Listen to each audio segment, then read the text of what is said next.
bark out the name of a county to tell me how many votes we needed as our vote goal for that county.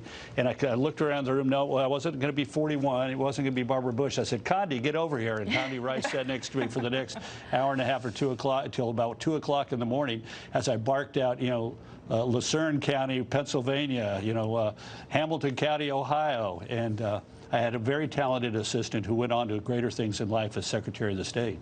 Now he just barks. Now he just barks for whiteboards. Exactly, he needs more whiteboards.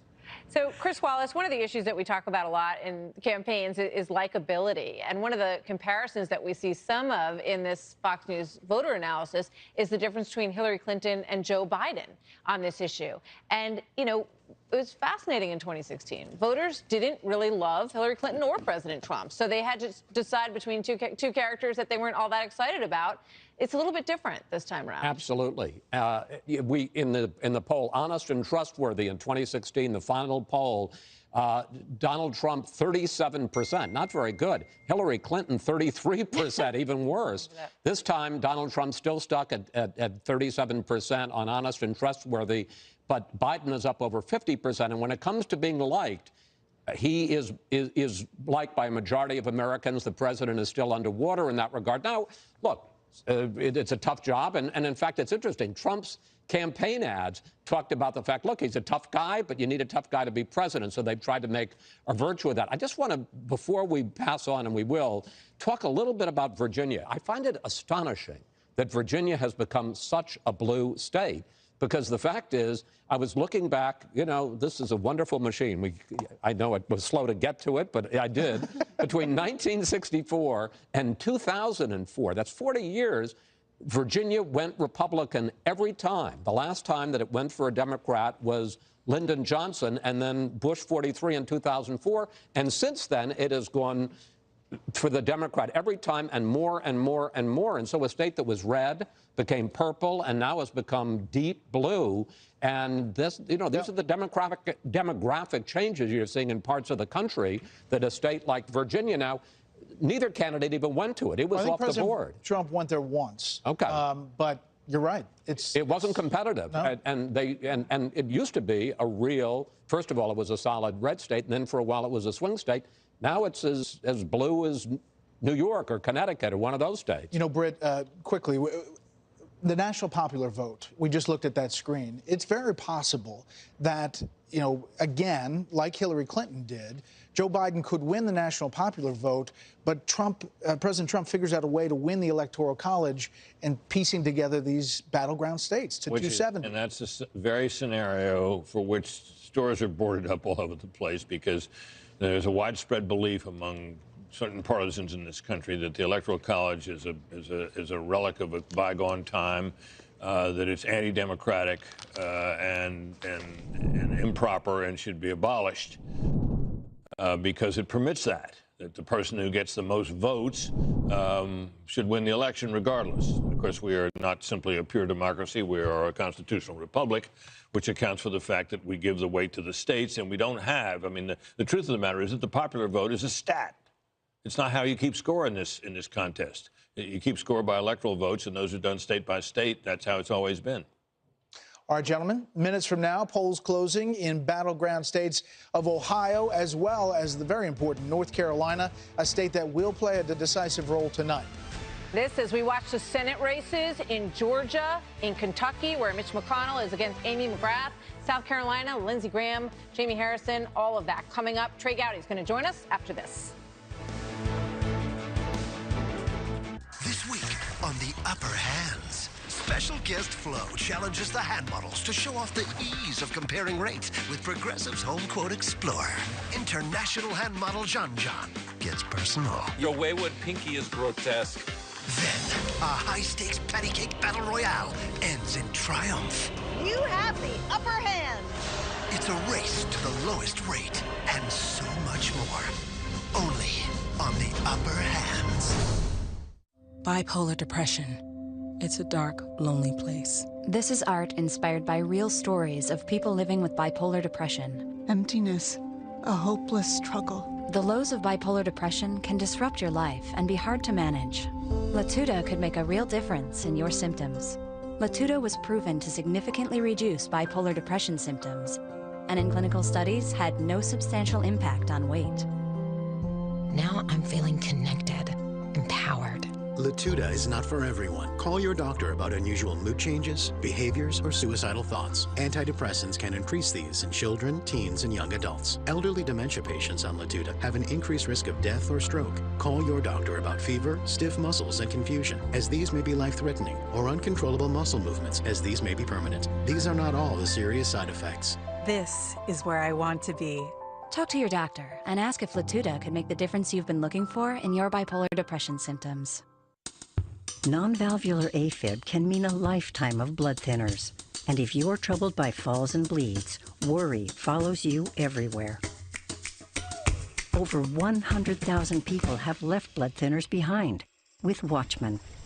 It's a one-time, minimally invasive procedure that reduces stroke risk and bleeding worry for life. Watchman. It's one time for a lifetime. Brush aside the doubters, the naysayers, the noise. Oh, and lint. You're not ready for gray, so brush it away in 5 easy minutes. Just for men, mustache, and beard. Be the better man you are, and look the part. Imagine feeling fearless at the dentist. Imagine strengthening enamel while preventing cavities 70%. Act anti-cavity. Stop imagining. Start acting. And get anti-cavity protection with our dye-free iced formulas. 7:14 on the East Coast. The first polls have closed in 6 states. President Trump has taken Kentucky. The former vice president, Joe Biden, is the winner in the Commonwealth of Virginia and also in Vermont. Still too early to call Georgia or Indiana. Important to know, as you see the vote totals come in, one of the two candidates could be leading in the vote total, but based on our analysis and the decision desk, they're making a call based on the projections, and those calls will be checks on the bottom of your screen. The race to 270, that's the magic number, 270 electoral votes. Right now it's 16-8. We have a long way to go. More polls are set to close just moments from now, including one of the most watched states of the night, North Carolina. Mark Meredith is on the ground at Senator Tom Tillis's headquarters in Mooresville, North Carolina. Mark, good evening. Brett, good evening to you. President Trump won North Carolina 4 years ago fairly easily. Right now, things will look a lot more competitive in this state compared to what we saw last time around. What's interesting is we've seen the president and the vice president make multiple stops kind of barnstorming this state recently. But the question is, how effective will that be? Only because North Carolina has a very aggressive early voting program, with most North Carolinians going to the polls within the last several weeks. They were the first state to mail out absentee ballots, and then for half of October, they allowed people to go out to the polls. So we'll wait to see what happens with the president and those 15 electoral votes. The other race that we are watching also closely, including many pundits, is what's happening where we are, where incumbent Republican Senator Tom Tillis hopes to have a victory party tonight, but he's waiting to find out whether or not he'll be going back to Washington to serve a second term. He won 6 years ago by less than 50,000 votes. This time around, Democrats are pouring a lot of money into this Senate race. He's facing off against a former state senator and an Iraq War veteran.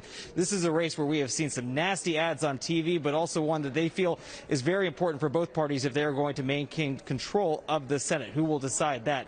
The other question we've been wanting to see out of North Carolina is, how will this early voting program go? The state has said they are very confident in their process, but we have seen a small number of precincts decide to have to be able to stay open just a little bit later. They were supposed to close at 7:30. Now they're going to be given an extra 20 to 40 minutes, depending on where they are. A small number of issues, things like receipts not being printed correctly or not opening the polls exactly on time this morning, like they were supposed to. The state says, though, things are going very smoothly, but they wanted to make sure these specific precincts, a small number of them, would have the option to make sure every vote gets counted. We'll let you know as the results continue to come in. Brett? All right, Mark Meredith in North Carolina. Mark, thanks. So we are just a few minutes away from our first look at battleground North Carolina and also Ohio. Let's get some thoughts from former Congressman Trey Gowdy as we wait. Trey, good to have you with us this evening. Obviously, your home state of South Carolina is one to watch very closely this evening as well. What's on your mind tonight? Lindsey's race, obviously, for professional and personal reasons. I talked to him yesterday. I think he feels good. The first congressional district, Martha, Tim Scott made that district look really easy for Republicans. It never was. Mark Sanford won, but then He got booted out in the primary, and Republicans lost. So I am interested in what happens at the coast down in Charleston. You know, we're looking at some of this voter analysis and digging into the numbers in the various states. In South Carolina, for example, President Trump leads in men 57 to 40, but he's losing with women 52 to 45. When you look at a place like Georgia, it's really upside down. Men 51-46 for President Trump, but women 56 to 42. Do you think that the president tonight, looking at these numbers in the Trump campaign, is concerned about that suburban women vote across the country? Well, I hope he was concerned well before tonight. I mean, the dominant thing I've heard, Brett, from the women in my life who trend conservative, not exclusively, but they trend conservative. They care very much what your policies are, but they care about the manner in which you communicate those policies. The President Trump who showed up at the second debate, if he had shown up at the first debate, I think that gap with suburban women would be smaller, frankly. Yeah, we don't talk about that with Chris Wallace on the panel here. We don't, Sorry. We've told the no first debate comments at all. Sorry. No. Okay. There was no first debate. All right. Anyway, moving on to the second debate. What do you think as you look at these early numbers, as you feel kind of the sense of the country? I mean, do you think Trump can pull this out? You know, Brett, I never thought I won a trial. I never thought I won an election. I'm a pessimist, so if I'm going to be surprised, I want to be happy and surprised. It just feels to me like the president has to pull a straight flush. But in his defense, I felt that way in 2016, too, and I wound up being dead wrong. So it just feels like it's a gauntlet Republicans have to win. They've won one popular vote out of the last, 6, 7 presidential races. So you put a lot of pressure on pulling that straight flush in the Electoral College. And if you have one hiccup, then you're through. You're done. So, Trey, the other vote that we're watching very closely is the Black and Hispanic vote. And just taking a look at some of these numbers in Georgia from our voter analysis, 92 to 6, Biden-Trump among the Black vote in the early going here. And, you know, also some support, though, a little bit better for the president, 33% among the Latino voters. You know, what are you watching with regard to that tonight? Just whether or not Republicans can make inroads there. I mean, obviously, Tim Scott is from South Carolina. The RNC had a concerted effort. There's ads that are targeted, both urban radio ads and television ads targeted towards that community within the American family. But, you know, Republicans are going to always struggle if we are the party of white men. You got Mia Love, you got Tim Scott, you got Will Hurd, but, you know, 2 of those 3 are going to be out of politics after tonight. One's already out. You can't lose any group 90-10 and expect to be successful in politics. Thanks, Trey Gowdy, thank you so much. We'll check in with you later. Yes, sir. Let's go to Shannon Bream, more digging into the voter analysis. Shannon? Okay, Brett, so as the polls start to close, both candidates have Georgia on their minds tonight. We've been talking about that. Bill Clinton was the last Democrat to carry the state. That was back in 1992. Now, 4 years ago, President Trump won by 5 points. Tonight, the Biden campaign thinks they can win the state back, sending former President Obama to stump there yesterday, trying to fire up the base. Black voters traditionally backed the Democrat candidate, and today is no different. In Georgia, they are coming out strong for Biden. Also working for Biden, newcomers to Georgia. More than half of voters who've lived in the state 5 years or less are in his corner. But President Trump, plenty of fans there in Georgia, too. Seniors, a group that many thought the president was losing over coronavirus, they're actually breaking for President Trump in Georgia. And conservative Christians, despite criticisms of the president's name calling and insults, white evangelical voters are solidly behind the president. This year has been, for many people, all about the pandemic. In April, after he urged states to reopen their economies, the president called out Georgia's Governor Brian Kemp for opening too early. A majority of voters agree with Trump's stance at the time, saying they think it's more important to limit the spread of the virus, even if it hurts the economy, rather than limit further damage to the economy, even if opening back up increases the spread. An even greater majority favors a mask mandate. About 3 in 4 voters say they're in favor. Now, we still have 2 very important Senate races in Georgia. We'll continue talking about those. But first, we want to jump over to the critical Senate race in North Carolina, where Democrats are hoping to flip and pick up a seat. It has been a wild race there. Just a month ago, a sex scandal forced the Democrat Cal Cunningham to go on the defensive. That very same day, Republican Tom Tillis, the current incumbent, was diagnosed with coronavirus. So both campaigns have been scrambling ever since. Cunningham was probably not going to win over North Carolina's white evangelical voters, and this scandal certainly did not help. They are backing Tillis by more than 60 points. At the same time, voters who say the pandemic is the most important issue facing the country, they favor the Democrat by almost 50 points. This is one of those races that could decide control of the Senate. So we asked voters, was the party that controls the Senate important to your vote? Almost half said that was the single most important factor to their vote in this race. And those voters are split down the middle. So it doesn't get any closer than that. We will continue to crunch the data, but for now, back to you guys. Okay, Shannon, thank you. We've been talking about the probability meter, and we have, looking at the state of Georgia, the vote total is coming in. You see the probability now 59% to Joe Biden. Again, here is the thing with the probability meter. This is the early vote that we're getting out of Georgia. This is likely the early vote that dumped at the beginning of the polls closing. Remember, we talked at the beginning of the night that that is likely 6 out of 10 for Joe Biden in a lot of these states. Donald Trump, however, is leading, according to our analysis, on the day of vote, which comes in over the night. So you're going to see this probability meter shift throughout the night. Right now, it's at 59%. In the raw vote total, Joe Biden is leading at 56%. And we're going to see that through the night. Chris, you had something on Georgia? Well, just looking at our voter profile analysis, which is a poll that was taken, an exhaustive poll, 100,000 people across the country in Georgia. And I think this is going to be true in a lot of states. If Joe Biden is elected president, it's going to be on the basis of women. There is a big gender gap. Women in Georgia, 56 to 42, Biden over Trump. On the general question of the country, and this is always a very telling one, especially for an incumbent running for re-election, would you say the country is going in the right direction or the wrong direction? 61 to 39, wrong direction over right direction. And then finally, which is the most important issue facing the country? If you think the economy is the key issue, 77 to 20 for Trump. If you think the coronavirus is the key issue, 72-26 for Biden. The difference is 39% think the coronavirus is the most important issue. 26% in Georgia think the economy is the issue. So we don't know how it's going to turn out, but you look at the internals of these polls, and you can certainly see a potential path to victory in Georgia for Biden. We got to hit a break, Britt, but go ahead. Real quick, just looking at the percentage of men and women voters. In Georgia, as Chris suggested, women 53% of the electorate, men 46%. Virginia, 54-46 women. South Carolina, 55-45 women. Indiana, 52-47 women. So if they are across the country, if they are the significantly larger cohort of voters, that's going to tell us something about the outcome, because women have had a lot of trouble with Donald Trump. All right, stand by. So live look as the polls are about to close just outside Cleveland, Ohio. We are about to get our first look at numbers coming out of that state, as well as North Carolina and West Virginia. More straight ahead from Fox News headquarters and Democracy 2020, the presidential election.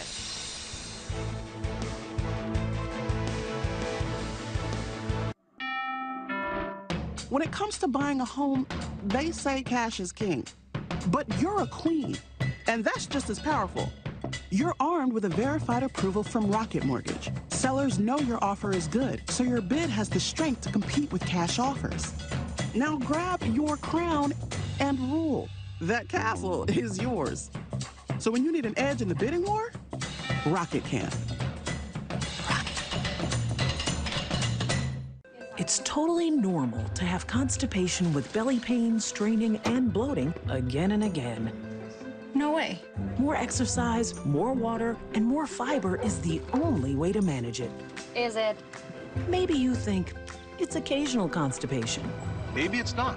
It could be a chronic medical condition called IBS-C, and time to say yes to Linzess. Linzess works differently than laxatives. It helps relieve belly pain and lets you have more frequent and complete bowel movements. Do not give Linzess to children less than 6, and it should not be given to children 6 to less than 18. It may harm them. Do not take Linzess if you have a bowel blockage. Get immediate help if you develop unusual or severe stomach pain, especially with bloody or black stools. The most common side effect is diarrhea, sometimes severe. If it's severe, stop taking Linzess and call your doctor right away. Other side effects include gas, stomach area pain, and swelling. Change your thinking to IBS-C. If your constipation and belly pain keeps coming back, tell your doctor and say yes to Linzess. Zach? Zach? You mean Jack? Hey, Ellen. Hey! Your name? Tim.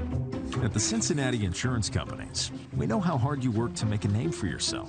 Jack. That's why we operate on a first name, first priority. Hey, Beth. First to be there for you basis. Because your name is what you stand for. Tim, good to see you. And at Cincinnati Insurance, we stand for you.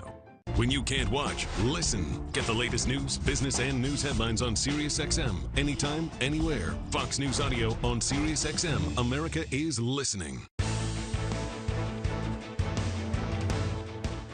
Welcome back to Fox News coverage of the 2020 election. We've made some calls tonight. The vote totals are coming in. A lot of these states have the early vote coming first. You're going to see it on the bottom of the screen. The percentage that you see on the screen, precincts in, and that's how that vote total is tabulated as it comes in.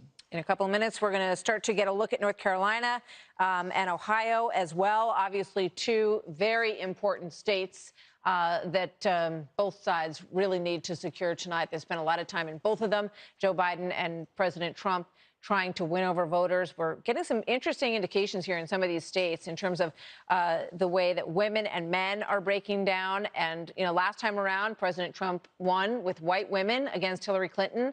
In the early states that we're looking at some of these breakdowns in, that's not the case in some of them tonight. Right. It's important to note that it's the voter survey that we've taken around the country, and it gives you a snapshot of where people are. But as the real vote total populates, that's where our decision desk makes the calls. And they're not going to make a call unless they feel certain that a state's going to go one way or another. We saw that in Virginia. There's not a lot of vote in. However, where the vote is, and our voter analysis survey gave them the ability to call Virginia for Joe Biden. Seconds away from the next poll closing here on the East Coast. It is 7:30 p.m. on the East Coast, which means polls have just closed in 3 more states, including 2 considered must-wins for President Trump's re-election. First and foremost, Ohio, the biggest prize of the hour. 18 electoral votes that, frankly, are considered more crucial to President Trump than Joe Biden as far as getting to 270. Candidates locked in a tight race in the Buckeye State. The Fox News decision desk will need a lot of time, probably, to analyze more voting data before declaring a winner there.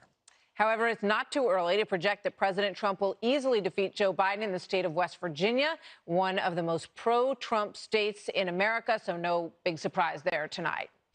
Also in West Virginia, the Fox News decision desk can now project that Republican Senator Shelley Moore Capito will turn back a challenge from Democrat Paula Jean Swearengin.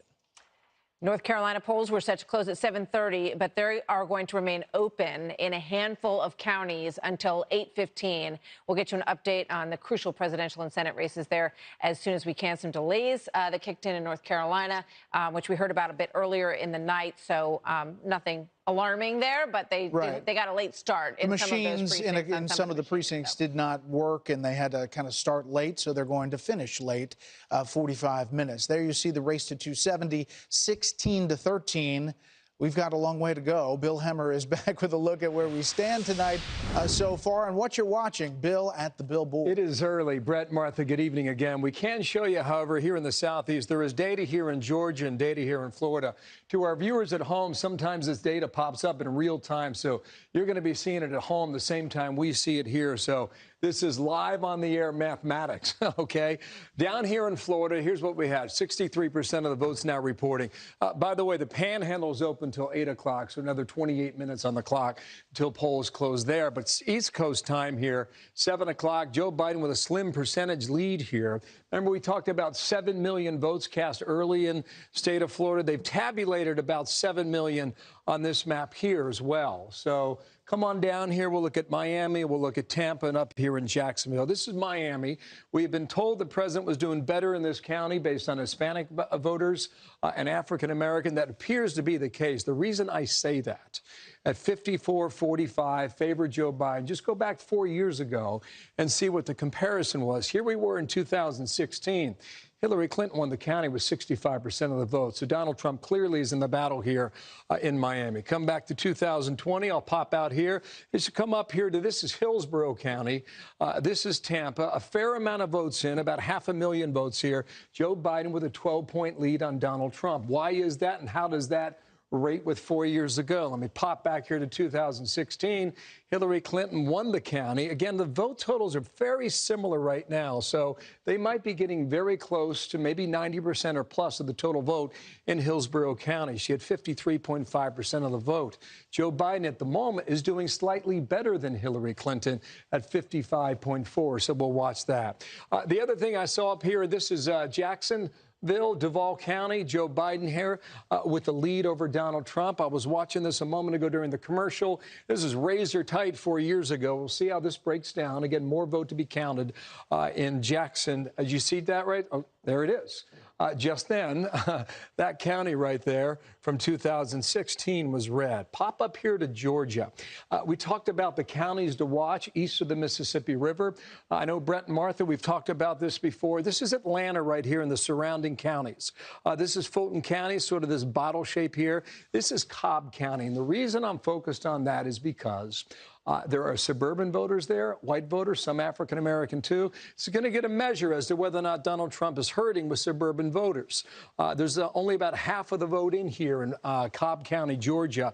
From 2016, it was pretty close. You know, Hillary Clinton, about 2.5 votes there. So we'll see whether or not the president can cut that gap and cut that margin here throughout the night. You guys also mentioned that Ohio closed a moment ago. Let me go to the Buckeye State. We'll see what's happening here. Well, that's what you got. All right, there's not a lot of data coming in from Ohio. Part of the reason that could be state law allows this total advance early, 3.4 million early votes cast, but they could not start processing them in Ohio until today, and right now they're doing the tabulation. We are told in Ohio that the first vote that will be given to us will be the in-person vote as of today.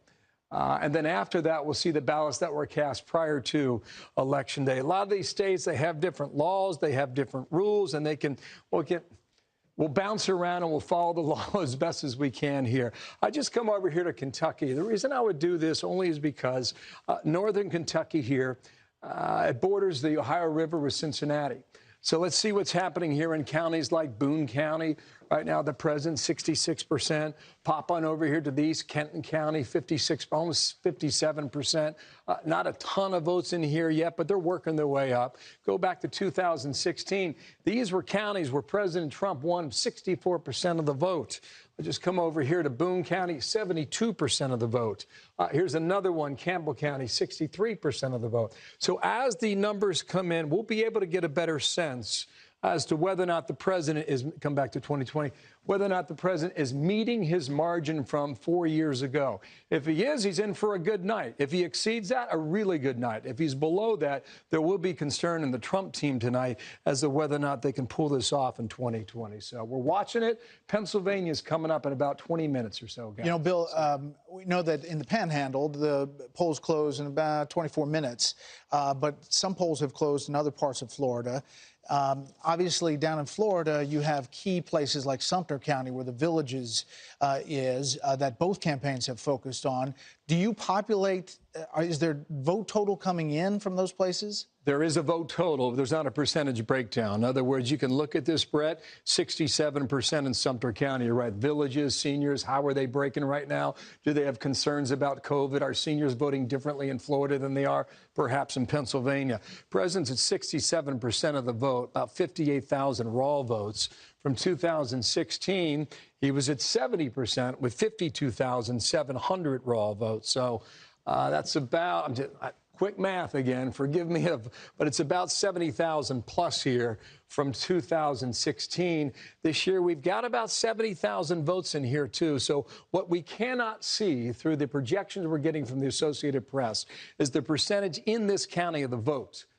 You can find that on the Secretary of State's website, et cetera. But this only lets us know that we're pretty close to 100%, but not entirely there. If this is as far as Donald Trump gets in Sumter County, and that's where he was 4 years ago, he's got some work to do in that part of Florida. But again, it could be offset in different aspects. I can tell you on the phone with the Trump campaign throughout the day, they're confident about Florida.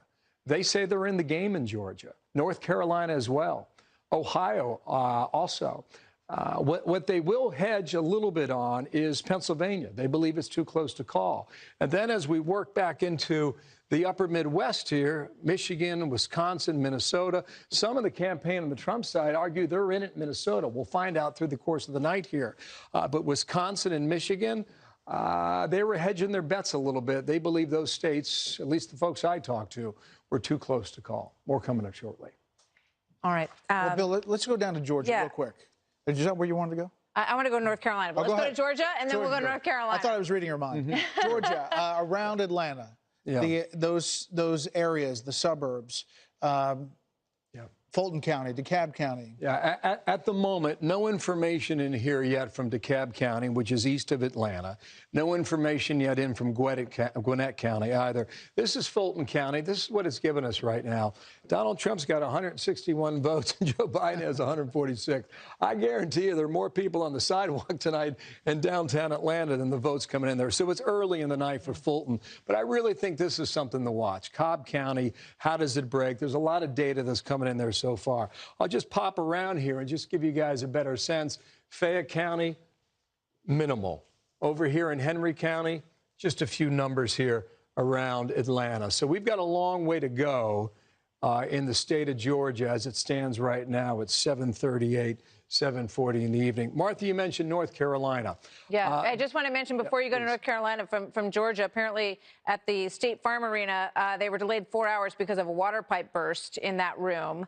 And they don't expect, as you say, Bill, that Fulton County will come in for quite some time. That's home to a tenth of the voters in Georgia in that Atlanta region. And it's going to give you a measure of suburban votes in the northern part of the county. It's going to give you a measure of African Americans who live in the city of Atlanta itself. So we'll watch this. North Carolina apparently had about a half dozen precincts that got started late earlier today. So they have extended the vote there for about a half hour, 45 minutes. We thought we'd be getting numbers at 7:30 East Coast time. That's not the case. Look to them to come in around 8 o'clock, 8:15, and we'll see what this balance is for the state of North Carolina so far. But one of the things that we're all looking at is whether or not President Trump will be driving up these numbers in these rural areas, because that was one of the early indications in the evening in 2016 that the balance had shifted and that they were finding voters that they, that nobody had really campaigned to all that much, frankly. And they have said all along, Bill, that that is the key to their success again tonight. Is there any indication in anything that you're seeing that that's happening? I know you just showed us one county where he was falling short of that in Florida. Yeah, this is North Carolina from 2016. It's a great point, Martha. It's sort of the area that we're focused on. Donald Trump flipped 6 counties in North Carolina from 2012 to 2016. This is one of them. This is Robeson County.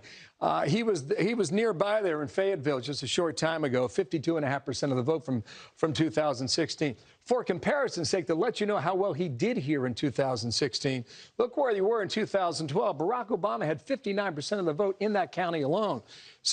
So this year, in 2020, I'll go to 2016, does he match that? Even at 20,000 votes, if these races in these states are this tight, that makes a big difference in the outcome for the 15 electoral votes in states like North Carolina. Another one here. This is white. It is rural. It is a part of the country that Donald Trump has been holding these campaign rallies at for some time. It's Rutherford County. It's right next to Asheville, North Carolina, the western part of the state. 74% of the vote. Again, it's only 21,000, but that can make a big difference in a race that's very tight. 74%. Does he meet the margin of that percentage this year? Does he exceed it or does he get below it? So we'll see shortly here when this map starts to fill in North Carolina. Coming up shortly. Bill, one more. Let's go to Ohio. First of all, you're right. The Trump campaign feels confident not only about Florida, but Ohio. and looking at our voter analysis survey, they have reason to be about some of the numbers that we're getting out of there. You're from Ohio, yes. You know it well, but you look at those counties along the border to tell a story. I tell you, 4 years ago, guys, when we were here, that was the indication to me that this was going to be a very close race between Donald Trump and Hillary Clinton. I'll tell you what I'm talking about. Up here in northeastern Ohio, these were deep blue 8 years ago. You know, you think about Ashtabula and Trumbull and Mahoning. That runs right along the Pennsylvania border. Who are these voters? They're blue collar, they're steel workers. They've been voting Democratic for a generation. And in 2016, look what they did. They flipped.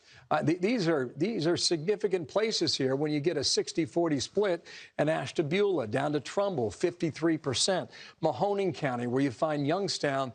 The president did not win that county, but he came as close as you have seen for any Republican in decades. And Brett, I knew at that moment that Donald Trump was in this campaign when a lot of people thought he was out from 4 years ago. So how do we look at that now across the border here in Pennsylvania?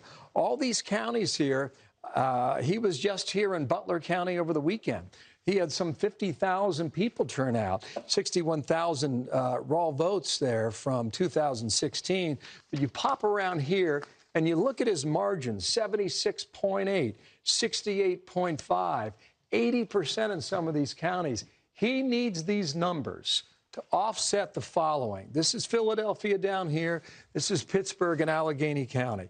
Philadelphia clocked in 560,000 votes for Hillary Clinton in 2016. So you got to offset it in the countryside if you're going to overcome that in the city of Philadelphia. All right, you do that better than anybody. So we're going to come back a lot, okay. And we'll be checking in throughout the night. Thank you, Bill. We have a race to call, and that is for the Senate Majority Leader, Mitch McConnell. We can now project that he will win that Senate race against Amy McGrath, the Democrat. She spent $73.4 million on this race. We're looking at it not being that close. And Mitch McConnell will go on to another term. We just don't know whether he will be Senate Majority Leader or Senate Minority Leader by the end of the process tonight. Yeah, during this process, though, Amy McGrath did manage to put some pressure on Mitch McConnell that he has not felt in prior races. But we see tonight that he has a very decisive win in Kentucky. And, you know, he has been at the helm of one of President Trump's most fervent errands, which has been loading up federal judges and the federal bench with conservative judges, and just put Amy Coney Barrett on the bench as well. So, I mean, obviously, this allows Mitch McConnell to, in one way or another, depending on what happens with the presidency tonight, to continue in his role as a senator. But whether or not he will be in that majority leader spot is a big, big question tonight. You know, we should introduce Dana Perino and Juan Williams. Let's do that. With Chris Wallace and Britt Hume. Dana, this is a big win for Mitch McConnell. A lot of people thought this was the one. This is the one that's going to go down. And Senator McConnell is going to lose to Amy McGrath. But it's not going to be close. You have to say, look, I think that she raised $100 million. You don't see Republicans out there clamoring for campaign finance reform because they raised this much money, but he took it seriously, especially early on. But I think that you have to look at the Democrats and say, for Chuck Schumer, the candidate recruitment in that race was really not very good. Plus, think about what Mitch McConnell was able to close on. The confirmation of a new Supreme Court justice in Amy Coney Barrett, and she's a very popular person across America. The other thing is that you called West Virginia for Shelley Moore Capito. She was the first woman to represent West Virginia in the Senate, and she will be returning there for another 6 years. I think when it comes to candidate recruitment, when you look at Mitch McConnell, what he was able to do versus what Chuck Schumer was able to do, even though there are very close races to watch tonight in the Senate, that Mitch McConnell probably wins when it comes to that score. Juan, let's bring you in to the conversation here. It makes me think about South Carolina, about Lindsey Graham's race against Jamie Harrison. Lindsey Graham also probably got a bit of a lift from the judiciary hearing, which he ran as the chair of the Senate Judiciary Committee. Your thoughts as we look ahead to that race, which has been very tight for Lindsey Graham? Well, again, you know, to me, I don't see that race, that, you know, the confirmation of Amy Coney Barrett necessarily driving votes. I think it is an accomplishment for Mitch McConnell, clearly. But I think that when you look at that, the question is, are people now turning out to say thank you, or are people moving on and taking that for granted? And I think in large part, what we're seeing tonight is people are responding to, in the case of Mitch McConnell, someone who has tremendous power in Washington and who can bring home the goodies for Kentucky.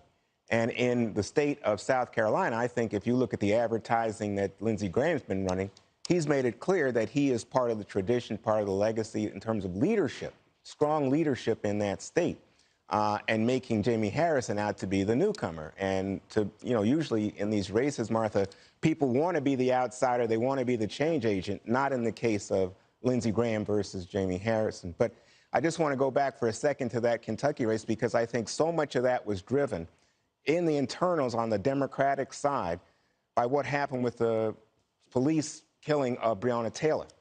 And what you get then all of a sudden was a tremendous divide among Democrats in terms of who the nominee would be, and a black candidate coming up strong against Amy McGrath. She just barely held on at the very end of that Democratic primary process. But I don't think that she was positioned in terms of the fact that, Mitch McConnell brings home the bacon in a big way for the state of Kentucky, and it's hard to go up against that and that legacy. Yeah, Britt, I mean, he's a survivor. Yeah, he is, and I would say this about him. I don't go back to Lyndon Johnson. I wasn't on the beat in Washington quite back that far. But I go back a ways, as does my colleague Chris here.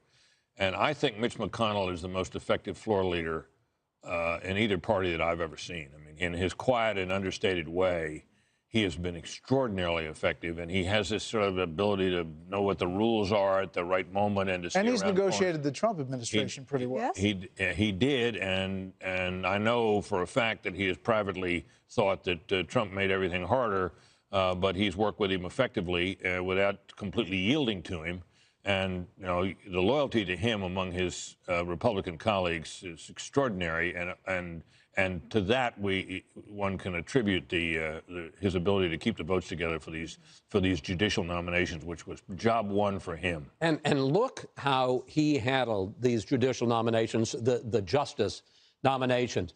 When it came to Merrick Garland in 2016, as soon as Barack Obama named Merrick Garland, he said, he is not going to get a vote. He's not going to get a hearing. It's just not going to happen. Conversely, when Ruth Bader Ginsburg passed away, he immediately said he's going to get a vote. He wasn't sure whether it was going to happen before the election or not, but he was going to go full speed ahead to name this. And by doing that, he kind of forces everybody in his party. He plants the flag, and they have to rally around it. He's really, I agree, an enormously effective Senate leader. And he will be in the Senate for 6 more years. Again, we don't know which leader position at this moment.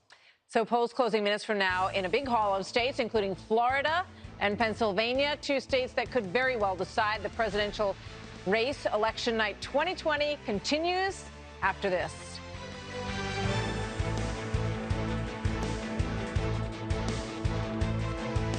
Did you know you can go to libertymutual.com to customize your car insurance so you only pay for what you need? Really? I had to... Okay, I'm on vibe. Only pay for what you need. Liberty, liberty, liberty, liberty. Doing what we love can be painful. Introducing Asper Cream with essential oil. Now calming lavender oil is combined with fast-acting lidocaine for lasting relief. New Asper Cream with essential oil. Keep up to date with the Fox News app. Follow all races across the nation with real-time voter data. America is watching. Download the free Fox News app today. Save big during the Living Spaces Veterans Day event, where you'll find incredible deals for the entire home. Shop our unmatched selection of the latest living room styles, comfortable and spacious sectionals for the entire family, dining rooms for your most memorable meals, and inviting bedrooms with free shipping on purchases over $99. Plus, pay no interest for 2 years on select purchases with your good credit. Find these and other amazing deals in-store or online, only at the Living Spaces Veterans Day event. Living Spaces.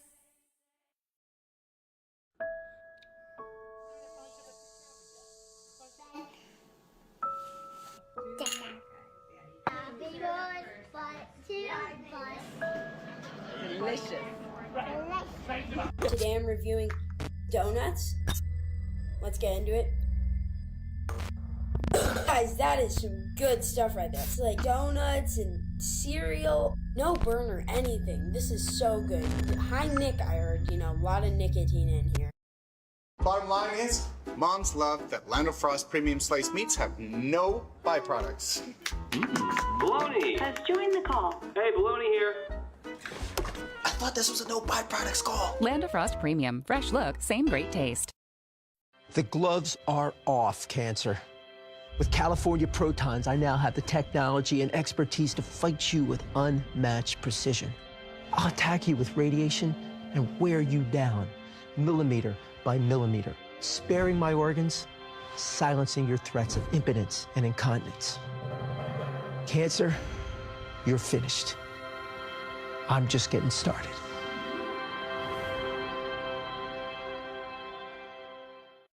To escape the chopping block, you have to be fast, smart, and confident. Use the sharp side. Oh my God.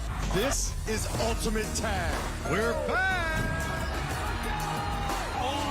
Only. Walmart.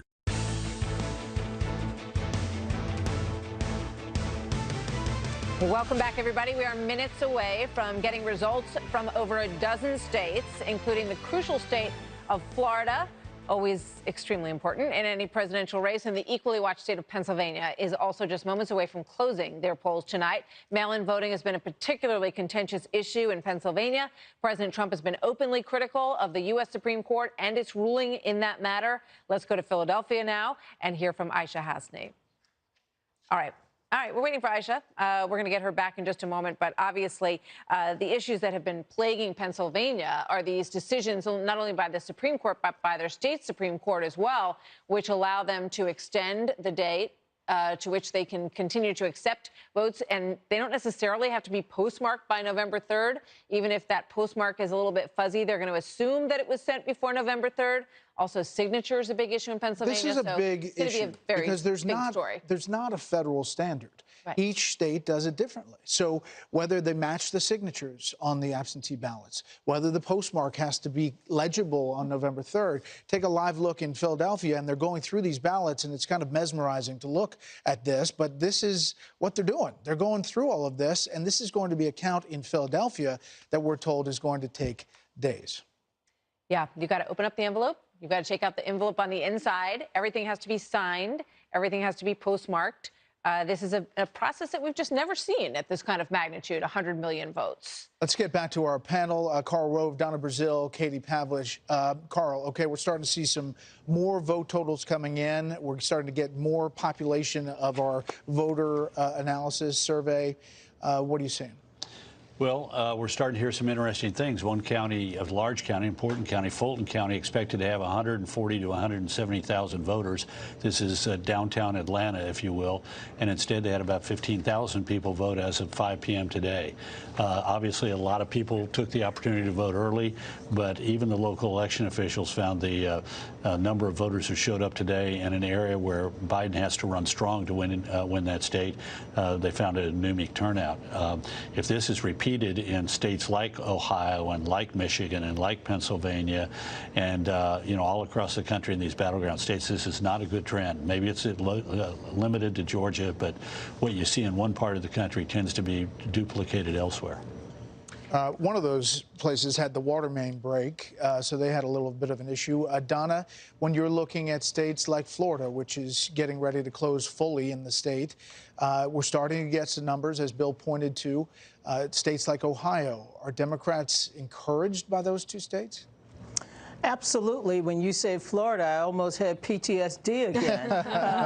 But luckily, I don't. Look, Bill just showed us Duval County, which strangely enough, Joe Biden is keeping it very competitive. That's very important. That's Jacksonville. Sumter County, that's not a blowout. I'm also looking at Pinellas County. I mean, Barack Obama and Joe Biden carried it in 2008. Hillary Clinton lost it in 2016. So there are a lot of votes to come in Florida. I'm also watching Ohio, along with, of course, North Carolina, where there's still a few counties that are waiting to close their polls. So the night is still early. I'm still optimistic. There are multiple paths, and until I see one road closed, I'm still very optimistic for Joe Biden. So just an update on Fulton County. Apparently, the Georgia Secretary of State is saying that they did have a pipe break and that it slowed things down, but that they do expect that they're going to have results from Fulton County tonight. As I said, it's a tenth of the vote in Georgia, so that will be a very important element to the count. Let's go to Katie Pavlich. Katie, looking at Florida, it looks very tight at this point. They've got 48% of the precincts reporting there, but obviously, the Panhandle is very significant to the Trump team. What are you hearing? Well, first in Fulton County, they are going to keep those polls open until 9 o'clock to give people the chance to cast their votes if they are still in line or had an issue with the water main break earlier in the day. But down to Florida, if Joe Biden doesn't turn the numbers around in Miami-Dade County, he's in for a rough night, and President Trump is on his way to a victory in that state which President Trump needs to win tonight. He can't lose Florida in order to win. But you had a number of Biden campaign surrogates over the last week sounding the alarm about the lack of turnout among Black and Latino voters in Miami-Dade. You had James Carville begging for enthusiasm for Joe Biden in that county. And so we'll see if Joe Biden can make up the numbers in that county for the rest of the night as we continue to get those votes in. But overall, the Panhandle, of course, is Trump country. And we'll wait to see if those voters turned out as the Trump campaign is depending on and believes that they will. Yeah. Britt Hume, Florida? Just with regard to the elderly vote in Florida, which is critical in that state. There was a Quinnipiac poll about a month ago that had Biden up like 15 points with the elderly. It was widely thought that the elderly vote in that state was going to swing toward Biden. So far, 65 voters 65 and older, Trump leading by the narrowest of margin, 50-49. Now, obviously, he'd like to be winning by more than that. But that's a lot different picture than we were getting not very many weeks ago, which way the senior vote was going in Florida. So that might be encouraging to the Trump campaign. Think about how many stops that both campaigns made in Florida, in North Carolina, in Georgia. Those three southern states are going to be really crucial. And we're getting ready for the next poll close, and we may have some more calls in just seconds. The polls are closing in 18 states. 175 electoral votes are up for grabs. What happens in this hour could define America. We are going to win my home state of Florida. We win Florida, and it's all over. The people are choosing. The votes are in. Who will cross the threshold? Who will be the president of the United States of America? It may come down to Pennsylvania. And I believe in you. I believe in my state. If we win Pennsylvania, we win the whole thing.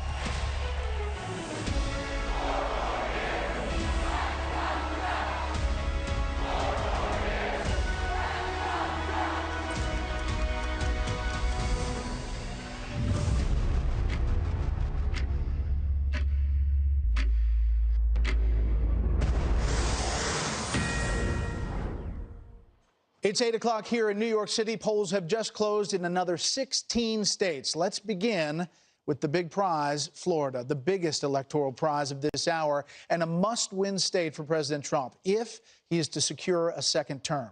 The Fox News decision desk is currently poring over a lot of voting data from the Sunshine State, a lot of actual votes, plus what we know from voter analysis, but it's not ready to project a winner there. Very tight, as expected, in Florida as we wait for the rest of that to come in. And while Joe Biden could win the presidency without Florida, he would have a much tougher time without Pennsylvania, where both candidates have focused so ferociously over the course of the last several days. It could be a while before we know who wins the Keystone State. It could be days or weeks, perhaps, before we know what happens in Pennsylvania.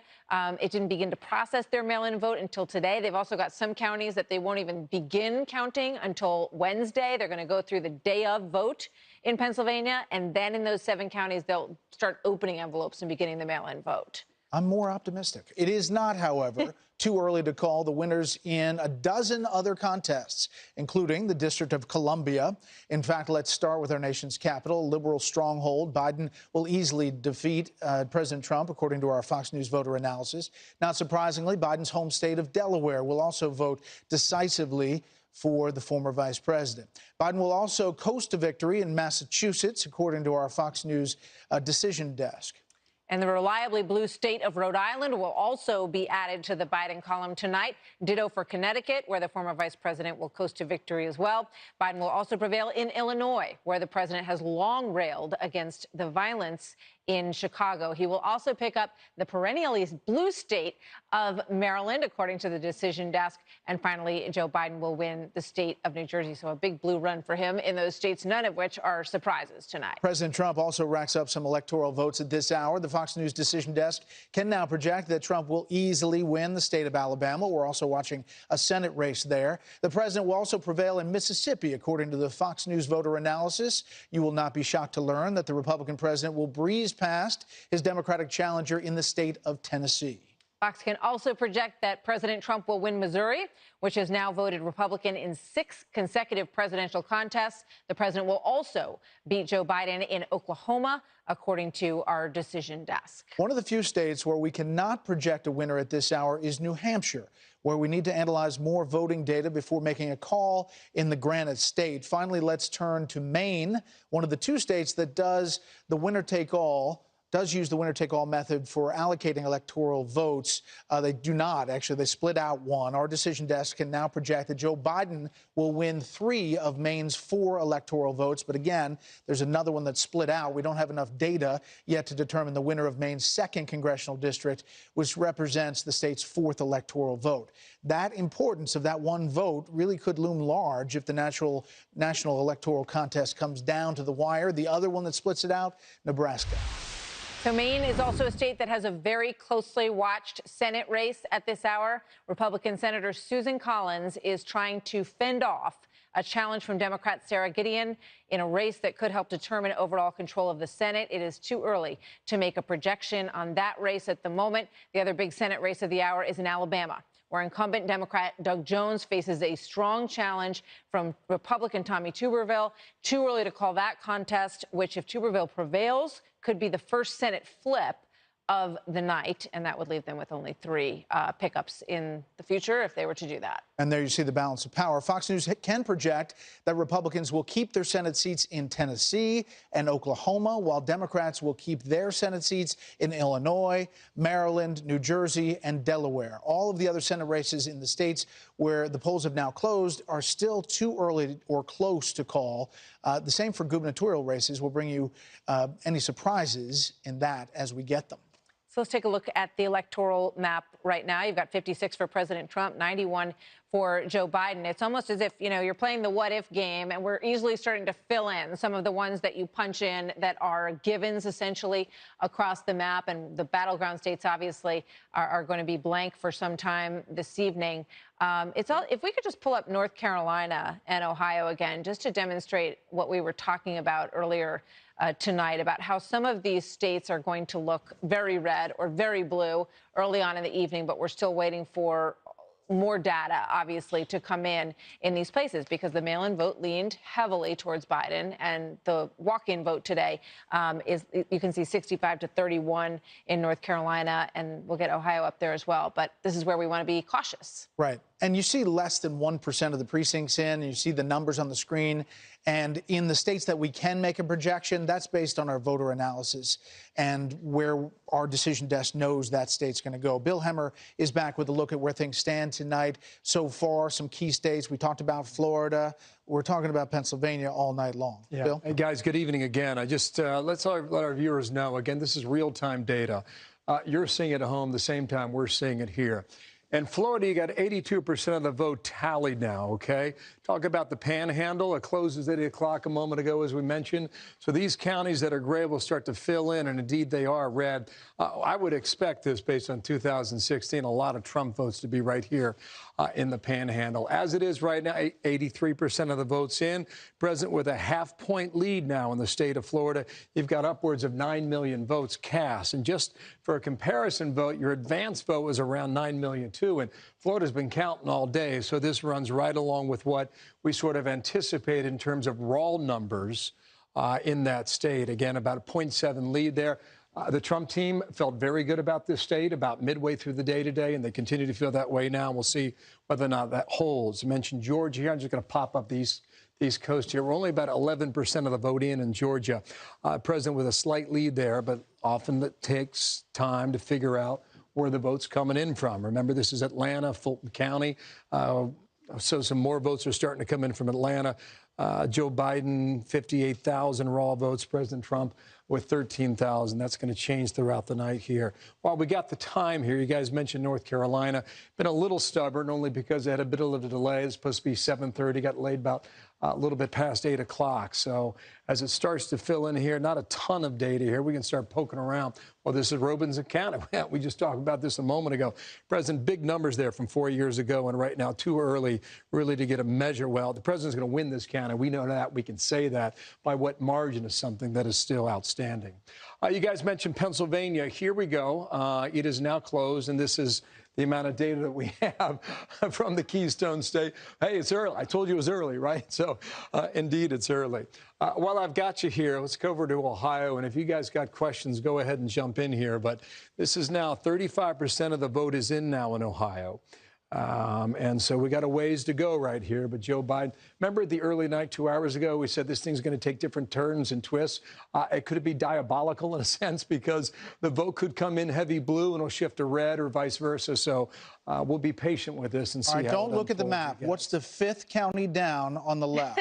No, I'm just kidding. But show us where you're looking. Like, where are you focusing on? A couple of things here. This Cincinnati down here, Hamilton County, Franklin County is Columbus, Cuyahoga is Cleveland. So those are your 3 Cs. One thing, Brett, we talked a couple minutes ago about the northeastern corridor here. This is Trumbull County now. Okay, I'm looking at raw votes here. Don't have the entire vote for the percentages for the total vote for the county. Joe Biden's got 33,000 votes. Donald Trump has 24,000. Do the quick math, right? 55,000 votes. From 2016, in that county, they had 90,000 votes cast, and Donald Trump beat Hillary Clinton by 6 points. So you've got a ways to go right here, but based on this, Joe Biden seems to be in a pretty decent poll position at the moment. We'll see what other precincts clock in here in a moment. So I'm watching that. I'm watching Cuyahoga. Pop down here to Hamilton County. This is Cincinnati. Just a few votes in right now. There's a big congressional race there. Steve Chabot's up for re-election. It's gotten a lot of attention down here in the 1st District. Here's what I would say. This is Warren County.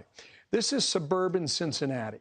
This is where people who grow up in Cincinnati move when they become adults and they want to have a larger piece of land and a larger home and raise their family. There's been a lot of suburban flight into Warren County for the last 20 years or so. So it gives us a measure right now about how these people are thinking. Donald Trump, 50,000 raw votes. Joe Biden, 36. How does that compare to 2016? Donald Trump got almost 70% of the vote in Warren County. Right now, he seems to be doing rather well in Warren County, and we'll see him again as the vote starts to trickle in. So just punch up here. Delaware County is north of Columbus. It's early. You pop down here to Franklin County. This is one of these counties that a lot of people have their eye on for people who are leaving the Republican Party. So we'll keep an eye on that. Just for comparison's sake from 2016. All right, 63. It was 2-1 from 4 years ago. And at the moment, at this stage in the night, Joe Biden is faring better, I should say. Raw votes, just quick math in my head here, guys. I'll say 350,000 total votes in Franklin County so far. 4 years ago, you're in excess of 600,000. So we've got some votes to still come in this part of Ohio. Bill, let's take another look at Florida. And I just want to take a look at some of the voter analysis questions on coronavirus from Florida voters. And the question is, say if you have had this experience during the coronavirus pandemic, you or someone in your household has lost a job or lost income.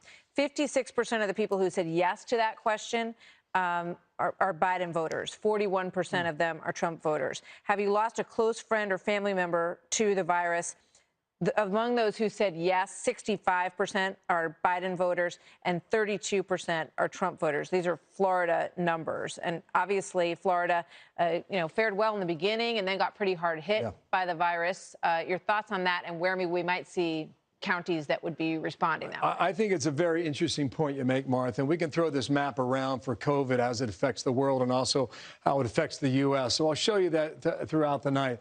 You're right about Florida. It peaked in July, but then they started to get a handle on it. So, how are these folks feeling down here in Florida? I think the example we used in a moment was the seniors in Sumter County and how they feel. So, all right, so far, the margin for Joe Biden is slightly better than what Hillary Clinton did 4 years ago. Right, slightly better, just about 2 points better. Is that enough to flip the state? Doesn't appear to be right now. At 85% of the vote tallied here, the president's increasing his lead since the time we came on the air 4 minutes ago. So if that trend continues, you can in all likelihood make a call here in Florida shortly. Again, the panhandle is going to fill in. And as I mentioned a moment ago, this is deep red country here. And I would expect it to be the same case just coming up here in a few minutes when we tally those up, Martha. So, Bill, we are competing with you on the desk here. We have now our own board. Go for it. At which, we're talking about coronavirus. You look at this heat map, and you look at where this is a major factor in this country, and it goes from yellow to deep red. I mean, the country is essentially red or light red across the board. Florida is in the deep red category as far as cases. So coronavirus is hanging over this entire election. And the question is whether it's the lockdown and the economy, as President Trump closed with, or Joe Biden saying that the president's not handling it effectively. Yeah, it's a good question. This is October 5th in Florida on the heat map, right? This is what they were doing. Go back a month prior to that. September 7th, it was rather red. You look down here at the change per weekly. Let me just throw you back a couple months here and see where we were back in, let's say, come on, Mr. Machine. So this is June 15th, right? This is Florida. Pretty good condition at the moment there.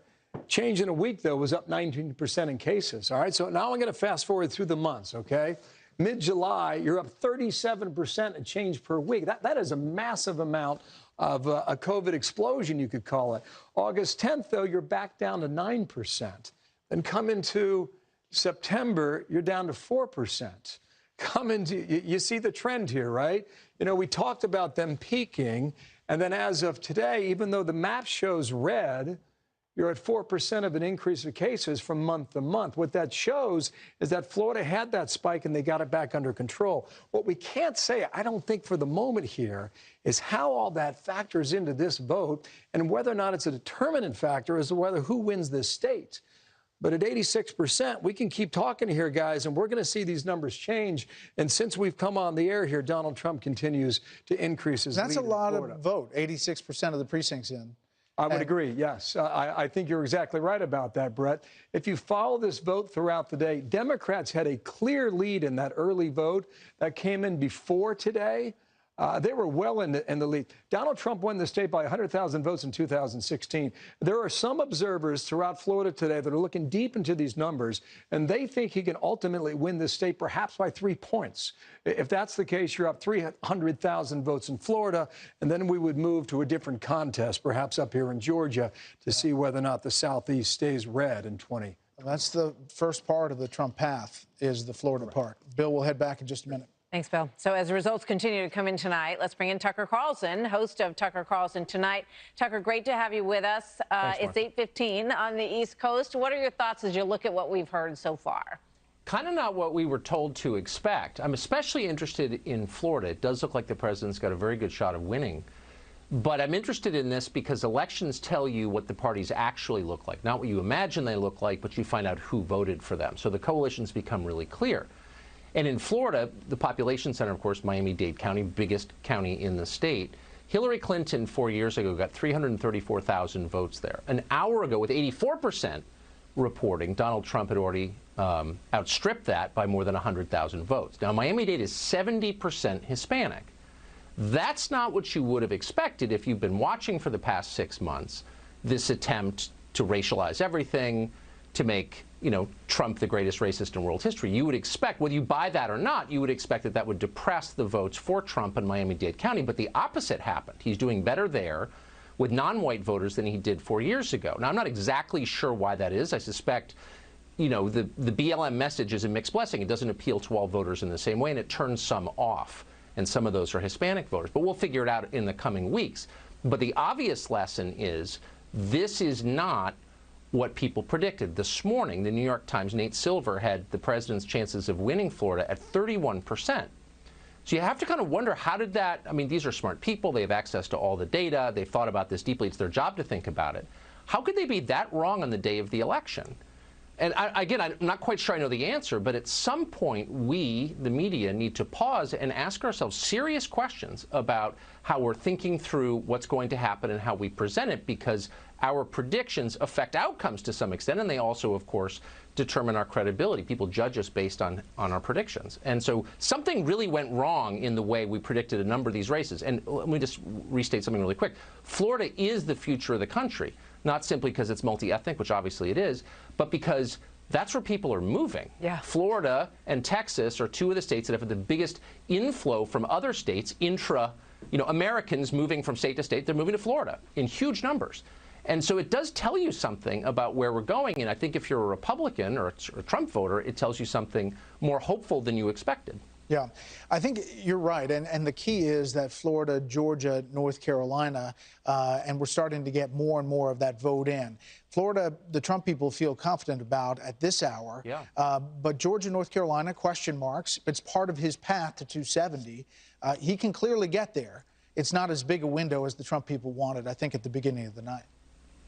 Yeah, again, it's not what we expected. I mean, certainly if you live in the world that I live in, the media world, the political world, I mean, not many people believe the president had any chance whatsoever. I mean, none. I mean, this was going to be a blue wave. This was going to be an early night. And again, we don't know. It's 8/18. We don't know the outcome. And I think it's always been a pretty tough race for the incumbent president. But it's not what people thought it was last night.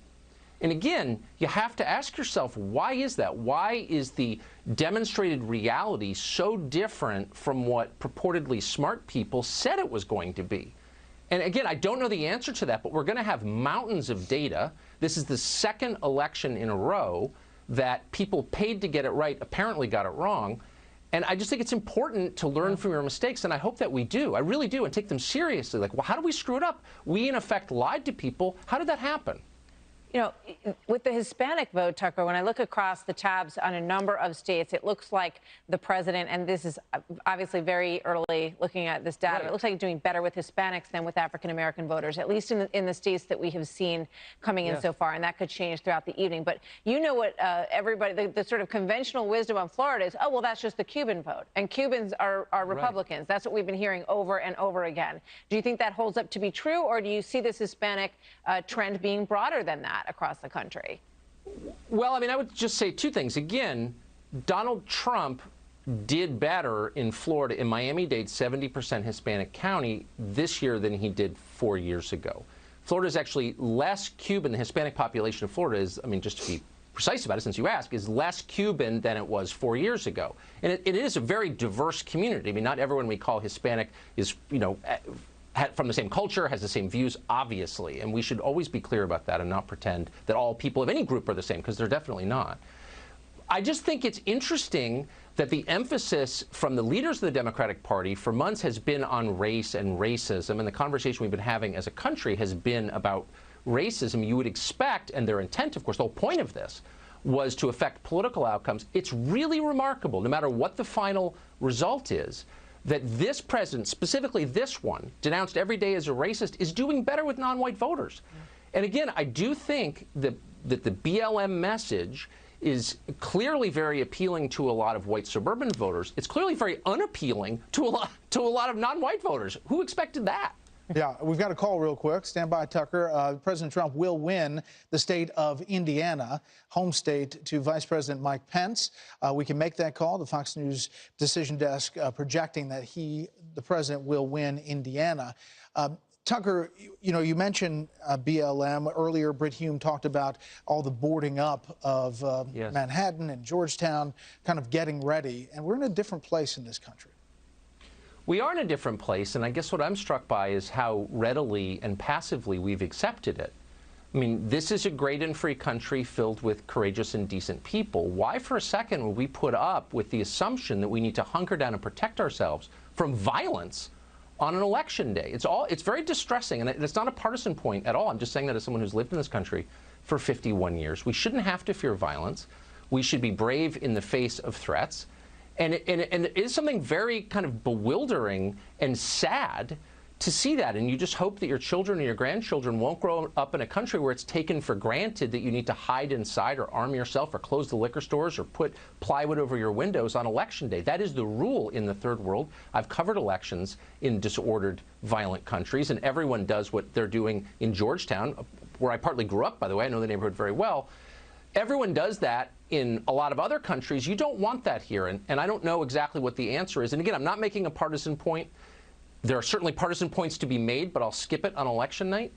I want to make it a point as an American, which is that's not acceptable. You don't want to live in that country, and whatever it takes to fix that, we should do. I think it probably begins with the expectations of our leaders. Violence is never an acceptable or legitimate form of political expression, ever. And I don't care what they say on Twitter. I don't care what they suggest from the podium. That is totally wrong, and we should never put up with it, for real. Yeah, unfortunately, it was too slow an evolution to come to that conclusion over the course of the summer. And we saw things sort of, allowed in places like Portland and Seattle. And that sort of set the tone for what we then saw in all of these other cities. And then Democrats started to play catch up, Tucker, at the DNC when they saw some numbers coming back that showed, no, actually, Americans do not want to get to the point where they go, oh, yeah, I guess, we're going to board up the windows again for whatever's coming down the pike. It's not normal, as you aptly point out. No, and the assumption behind it is just so poisonous that people of a certain color or poor people like violence or will accept violence. No, all people, no matter what they look like or no matter what they make, despise disorder, chaos, violence. It's a threat to the things they care about most, their families. It's always wrong. The law and order, not repression, but law and order, literally order. These are laws, we obey them. This is order. We stay within these lines because we've learned over thousands of years we need to if we want to preserve society. That message resonates with everybody, everyone. Every human being wants that. And I don't know why we've gone through this kind of mass psychosis where both parties kind of lost faith in that.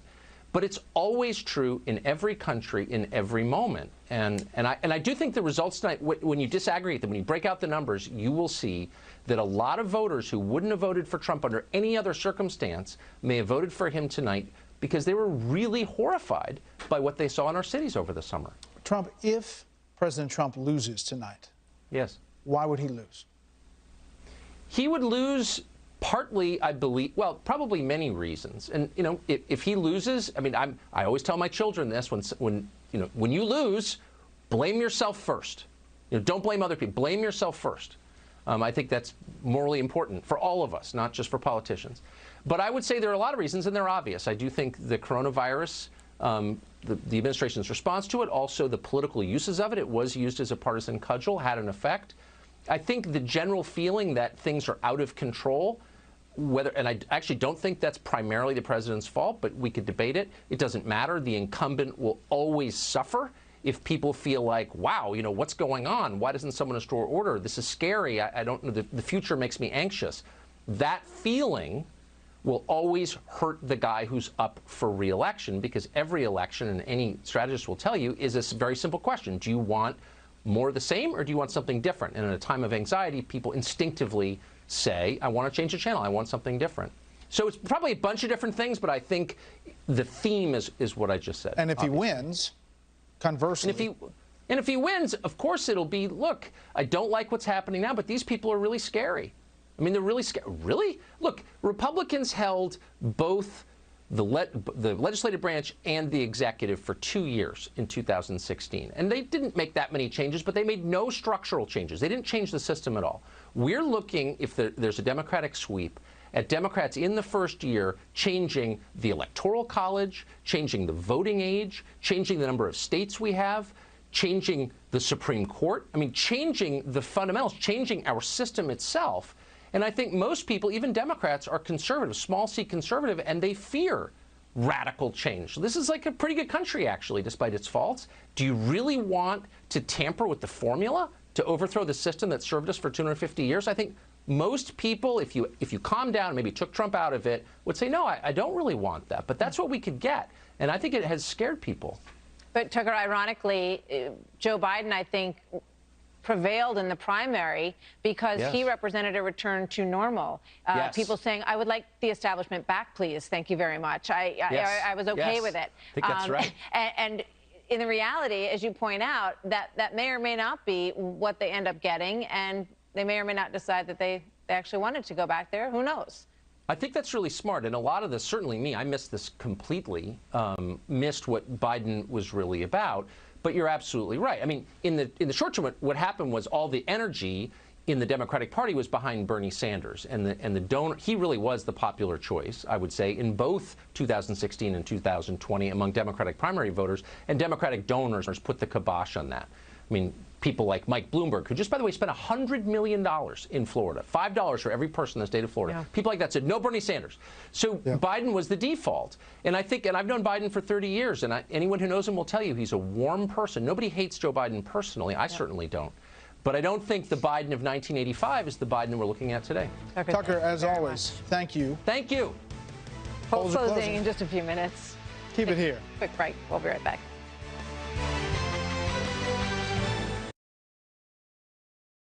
Is that a swing state? What does it change? Has it been called early? Have they won? What happens now? As the election unfolds, get trusted facts. Free access today at WSJ.com. A live bookkeeper is helping customize QuickBooks for me. Okay, you're all set up. Thanks. That was my business key. This one's casual. Get set up right with a live bookkeeper with Intuit QuickBooks. You may know Mount Rushmore, but that's only the beginning of South Dakota's beauty. Mountain carvings and breathtaking landscapes are just some of what's waiting to be discovered. When the time is right for you, our great places are open for adventure. I'm Governor Kristi Noem. Now more than ever, those great places can bring us together. And I can promise you, it'll be a vacation to remember. To learn how to explore South Dakota safely, visit our website. All right, everyone, we made it. My job is to help new homeowners who have turned into their parents. I'm having a big lunch and then just a snack for dinner. We're using a speakerphone in this store. Is that a good idea? One of the ways I do that is to get them out of the home. You're looking for a grout brush. Did he ask for your help? No. No. We all see it. We all see it. He has blue hair. Okay. Blue. Progressive can't protect you from becoming your parents, but we can protect your home and auto when you bundle with us. Keep it coming. You don't know him. So who climbs ladders to clean their gutters? Dad, I keep telling you it's dangerous. Climbing ladders is too dangerous. Leaf Filter puts an end to that. So how does it work? Leaf Filter's three-piece system filters out leaves and debris, letting water flow through freely. Do we need to replace our gutters? Great question. Leaf Filter could be installed right on top of your existing gutters. We're sold. Call 833-LEAF-FILTER or go to getleaffilter.com for your free gutter inspection and estimate. This is Joe. He used to have bad breath. Now he uses a capful of TheraBreath Fresh Breath Oral Rinse to keep his breath smelling great all day long. TheraBreath. It's a better mouthwash at Walmart, Target, and other fine stores. We are Empower Retirement, and we are giving over 9.7 million people the guidance they need to help them pursue the future they imagine, making it easier for them to take action so they can focus on today while saving for tomorrow. It is now 8:30 p.m. on the East Coast and 7:30 p.m. in Arkansas, the only state where polls close at this point in the evening. Fox News Decision Desk can now project that President Trump will easily defeat former Vice President Joe Biden in the state of Arkansas. Also, polls have now belatedly closed in North Carolina, a must-win state for the president if he's to secure another term. Democrats hope to turn this reliably red state blue, I should say, this year, although it's too early to determine whether those efforts will succeed. We're also watching the North Carolina Senate race, which could help determine the balance of power, whether Republicans keep control in the Senate. Republican incumbent Tom Tillis facing a strong challenge from Democrat Cal Cunningham. Too early to call that race. Back to Arkansas, we can now project that Arkansas Senator Tom Cotton, who some believe will run for the Republican presidential nomination in 2024, can do so if he chooses from the comfort of his Senate seat. That's because tonight Cotton will win re-election, easily beating a Libertarian challenger, Ricky Dale Harrington. Okay, let's look at the state of Florida. That we're getting a separation here in Florida that seems to be going Donald Trump's way. Again, 29 electoral votes in for Florida, 88% of the precincts in. And if you look at the map, it keeps on populating. But the separation here could get to 3 points. If you look at some of these counties, for example, Palm Beach County, and obviously the president calls that home, 56-43, and just look back at 2016, what the spread was, 57-42. So it's kind of tracking there. But some of these other counties in the I-4 corridor, you see Donald Trump running up the lead. And I think we might be getting close on Florida because the Trump people rightly said that they felt comfortable with it. We're back with the panel. Chris, thoughts? Well, Hillary Clinton lost by 1.2% in Florida back in 2016. If the current trend continues, Donald Trump will have a bigger victory he'll have a bigger victory than that tonight over Joe Biden. And I know the Trump camp feels, well, if he does well in Florida, then maybe he'll have a bigger margin in Georgia and North Carolina and that march up the Atlantic coast. You know, it's fascinating. Let me also say, though, about Florida, it was almost a must-win state for Donald Trump. Almost any projection of Trump winning tonight, he had to win the 29 electoral votes from in Florida. Biden doesn't need that and wasn't really counting on it, but he hoped to win it, and certainly he campaigned hard, and he sent Barack Obama down there on Monday. So it'll be a disappointment to him, but it isn't a killer the way it would have been had the president lost Florida. You know, I'm looking at our Fox News opinion analysis, and you know, there's some numbers in here that would seem to bode very ill for Donald Trump. When you ask people, are conditions in this country right direction or wrong direction? 62% wrong direction, 38% right direction. When you ask me what's the single most important issue, if it's the economy, overwhelmingly 79-19 for Trump. If you think it's the coronavirus, 74-25 for Biden, and more people, a lot more people think the coronavirus is a bigger issue. So that would seem to indicate that Joe Biden was going to win in Florida, and it looks now, we're not calling it, but it looks like Biden might well lose. And I'm thinking, why? Part of it, I think Tucker put his finger on, that maybe people are frightened of Biden. And, you know, particularly with the talk about socialism, you have Cuban Americans, Venezuelan Americans. President in Florida hit those hard. He's going to turn it into another Castro Cuba. He's going to turn it into another Maduro Chavez Venezuela. I think that had an impact. I think just, you know, in the end, some people just feel more comfortable with Donald Trump as the leader over the next 4 years than with Joe Biden. And then I think something else we haven't talked about enough tonight, ground game. The Trump organization has had an enormous ground game, and just as the president has campaigned in front of a lot of people, they have had people, millions of people, knocking on doors and doing the old-fashioned kind of blocking and tackling of campaigning. The Biden campaign, just as Joe Biden didn't go out and meet with a lot of people and hold big rallies, the Biden campaign was doing a lot more of it virtually and on the phone. And it could conceivably be, at least in Florida, that the old-fashioned way of knocking on doors and neighbors, getting neighbors to go out and vote, may be the difference. Yeah, just a couple other things to point out here. I'd love to get Britt to weigh in on this. Looking at these voter analysis in Florida, would you say that Joe Biden is a strong leader? 3% say yes. Would you say that Donald Trump is a strong leader? And you've got 86% of those who say yes to that going with President Trump. Same kind of breakdown that we're seeing in honest and trustworthy. President Trump does not fare well on that, didn't fare well on it in 2016, and yet it looks like people are leaning in his direction regardless of that. They think Joe Biden is very honest and trustworthy, but strong leader seems to be more important. It does tell you something what people now expect from political leaders, right? That, really? That honest and trustworthy wouldn't necessarily be the big bellwether you would imagine. By the way, folks, just to hark back to 4 years ago, and we talked about this on this night. Here we go. We've got a minor shift in the betting odds, which were well up over 60, 65% Biden.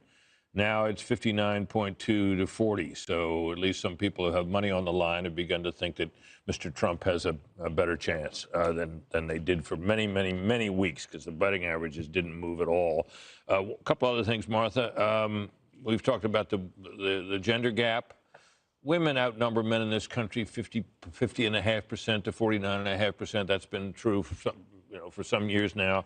In this electorate, according to our voter analysis poll, or whatever we're calling it, it's 53-46 in this electorate, women over men, and Joe Biden's winning that cohort by 18 percentage points. Of course, that's it's a national number, so it doesn't necessarily tell you much about the battleground states or anything like that. But it's something to keep an eye on through the night, because women are.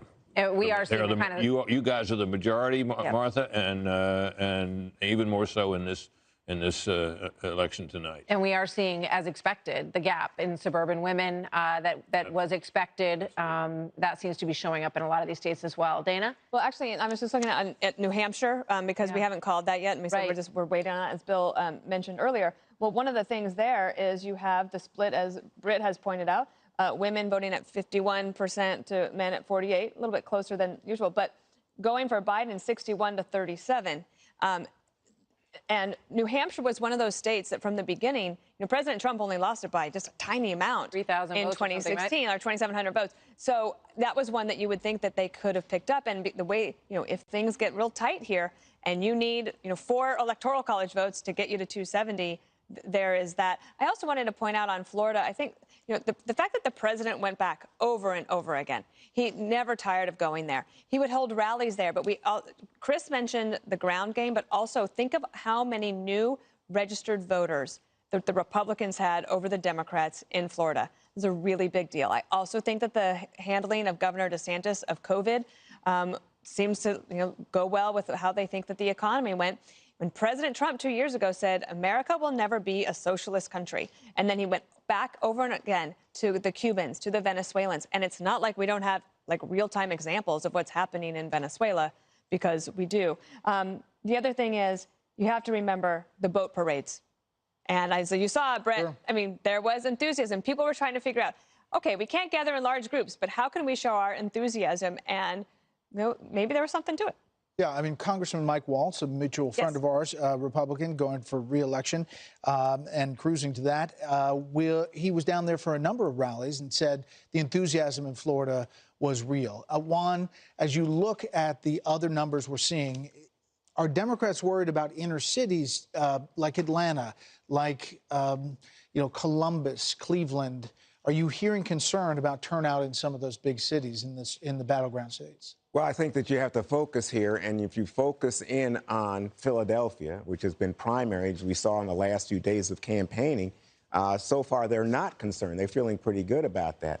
But I just wanted to go back to Florida for a second and talk about that Latino vote, Brett, because, I mean, if you look at that right now, what you're seeing in Florida, according to our numbers, is it's about 17% of the electorate in Florida was Latino. And you see among Latino men, it's 59-39 for Biden. Among Latino women, who are 9%, the majority of the Latino vote, 64-33. So Biden wins, but the margin of victory is markedly less than what we saw going back to 2016. In that time, we saw Clinton winning 62% of Latino men, 68% of Latino women.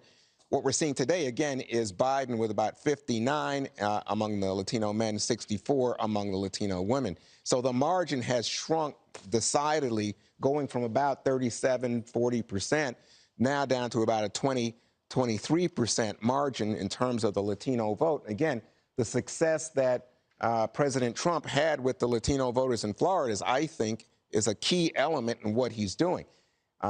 We also have to talk a little bit about, at some point, how he's doing with black men, which has been a big discussion. It had been a big focus going back to the State of the Union through the conventions for the Trump campaign, hoping even recently with some of these rappers coming into the White House, embracing the president, that he could sway black men to come with him. But, again, it's really about black women who have turned out, and they've been strong for Biden in the states that we've seen so far. 92% in Virginia, 94% in Georgia, 95% in North Carolina, 93% in Florida.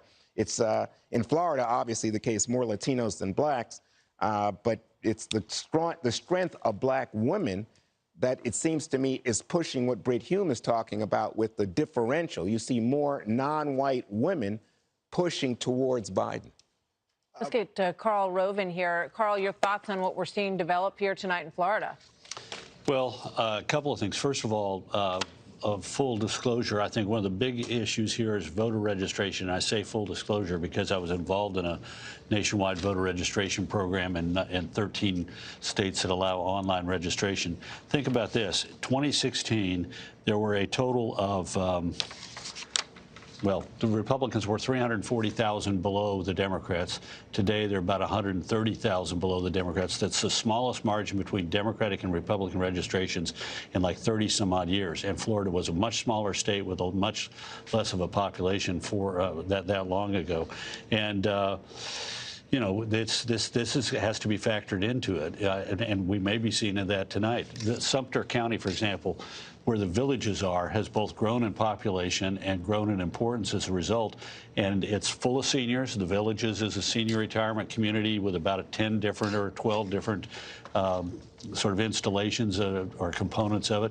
And today, Trump has been winning that county with about 90% of the vote in by better than 2-to-1, significantly above where he was 4 years ago. I suspect that's in part a sign of what the movement into Florida has done and what the changing nature of the Florida electorate is like. Hey, Carl, I want to ask one thing, just to interrupt you real quick. We talked about this earlier tonight, and I just want to bring it up now. In all of these states, you have absentee ballots requested, and then absentee ballots, according to the secretaries of state, that come back, that have been returned. In Florida, as of this afternoon, you had the requested at more than 6,004,000. As of this afternoon, 4,649,000 of those ballots had been returned. We're trying to get an update for tonight.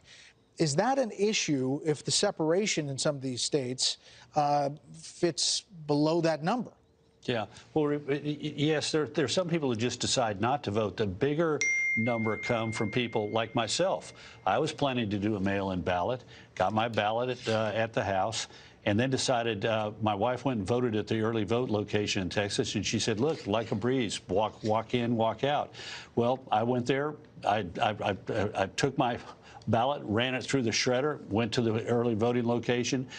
If I'd shown up with it, it would have taken me maybe 10 minutes to do the whole thing. Surrender my blue ballot, sign one form, and then go. Instead, by not having it with me, I had to spend 20 minutes, and I'm a provisional ballot. But that's the way a lot of people handle it. They just get rid of the ballot or turn the ballot in and end up voting in person.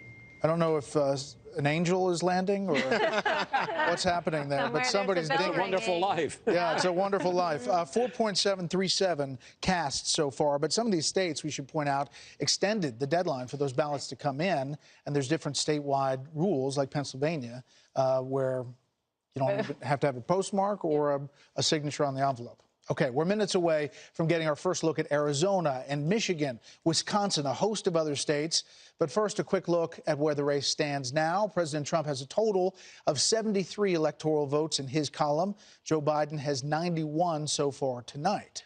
Let's check in with the campaign's Peter Ducey is at the Biden headquarters in Wilmington, Delaware. But we begin with John Roberts, who is at the White House. That's where President Trump is tonight, watching as these results come in. John, what's the mood with the campaign tonight? Martha Brett, good evening to you. Of course, the campaigns will always tell you that they're optimistic, but they are actually very optimistic here at the Trump campaign, and folks here at the White House as well, believing that the president is poised to win this. You heard Karl Rove a moment ago talking about the Villages and how it's going for President Trump. I was at a campaign event, his last one at the Villages. It was a week ago last Friday. There were thousands of people there. The enthusiasm really was off the charts.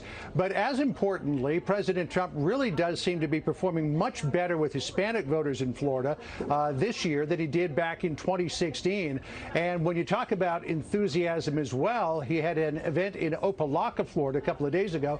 12,000 people were there. So I was talking to somebody from the Trump campaign a short time ago. They believe that Florida is a lock for them. They're just waiting for the official call. More difficult is what's going on in Pennsylvania. They believe that they're going to do well there. I was in Scranton, the Scranton area yesterday. A lot of enthusiasm there. They might win it tonight, but then there's this concern about 3 days of counting ballots thereafter. Those ballots will be counted but segregated. Anything that comes in after 8 o'clock tonight, that could be potentially the focus of a legal challenge, but that all depends on what happens tonight. If Joe Biden were to run away with it, clearly there wouldn't be a challenge, or if President Trump were to run away with it, there likely wouldn't be a legal challenge, so we'll still have to wait to see. Other than that, the campaign feeling good about Arizona, Texas, Georgia, North Carolina, Iowa, and Ohio.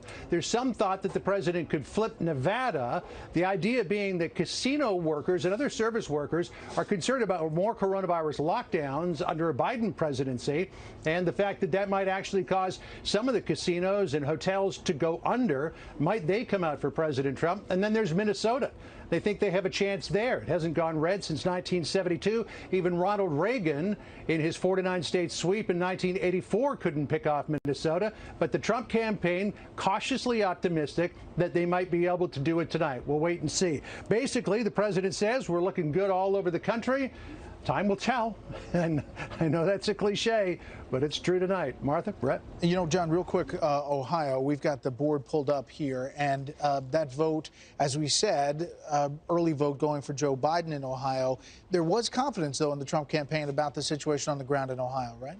Yeah, and of course, you know, early voting tends to favor Democrats, but they believe as the numbers start to come in that things will turn around. They really do believe that Ohio is going to go into the win column for them. But this idea of if Florida is called, I mean, clearly it's not going to affect the vote because the vote's already been taken, but it certainly will be a big psychological boost for the Trump campaign. Yeah. All right, John, thank you. It's worth pointing out that Florida started counting weeks ago. So they may be one of the states that in the battleground category that has perhaps the most efficient process that we're going to see tonight. So we do expect that we're going to be able to make, you know, some call on Florida tonight. They were afraid of 2,000. Yeah, I exactly. remember Tallahassee. They want to make sure they've got it, all those I's dotted and T's crossed. Our thanks to John. We'll go back to him later tonight. Peter Ducey is also with us. He's live where he has spent quite a bit of time over the past several months in Wilmington, Delaware, covering the Biden campaign. Peter, what are you hearing from their side tonight? Well, right now, Martha, we're not hearing anything at the Biden HQ. It is very quiet, as you can see, because the 300 cars that have been queued up and swept nearby for a drive-in event tonight have not been let in. So it is kind of a surreal scene where we do expect to see Joe Biden if he has anything to say. We have heard from the Biden team that nothing has changed as of right now from the last time that they ran through their numbers with us this morning, when they were confident enough to say that they thought they had a path to victory even if they did not win in Pennsylvania, Florida, Ohio, or Texas. So as of right now, the way that they see things, that still has not changed. They think that a lot of the, they're also telling us that a lot of what they think they're hearing from the Trump campaign is platitudes, and that if the Trump campaign really thinks that they have a pathway to 270, or at least as many pathways to 270, that they should show their work. As for Joe Biden, we understand that he is at home right now. He is somebody who is not big on Twitter. He has said many times over the course of the campaign that if he becomes the president, we don't have to worry about his tweets.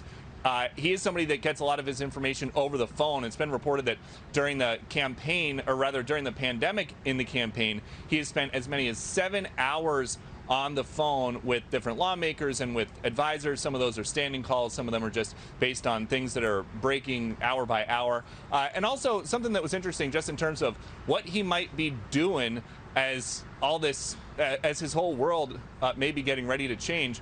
The other day we were in Warm Springs, Georgia, after an event, just staring at the motorcade, which we spend a lot of time doing when we're trying to shout a question. And we saw his granddaughter, Finnegan, get out of one car in the back and go up to the armored SUV where Biden was sitting and hand him a cell phone to show him something. And so we know that he is watching the returns with family. He usually doesn't have a lot of people around, but it is a family effort to make sure that the Democratic nominee is fully briefed on whatever is going on. Martha? Peter, thank you very much. More than a dozen states, including some of the most consequential of this 2020 election, set to close their polls in just a few minutes. We'll get our first look at those results just moments from now. Keep it here.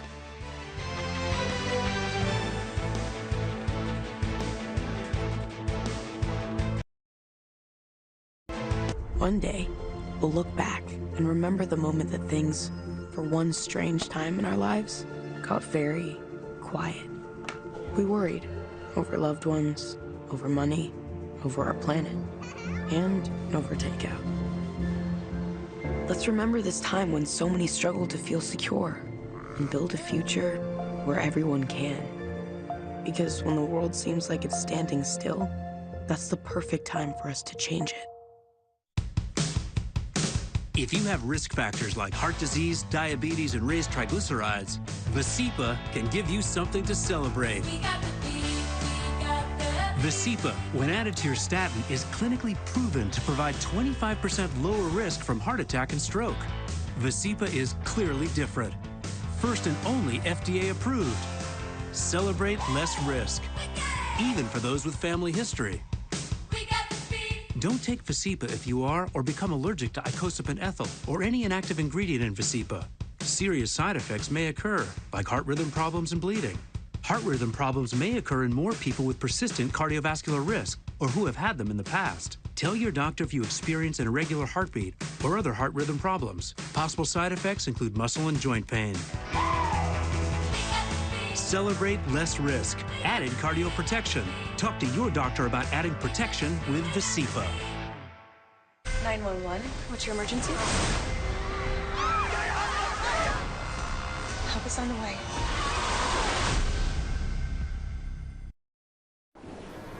Far off the beaten path, a land lays waiting for him, patiently.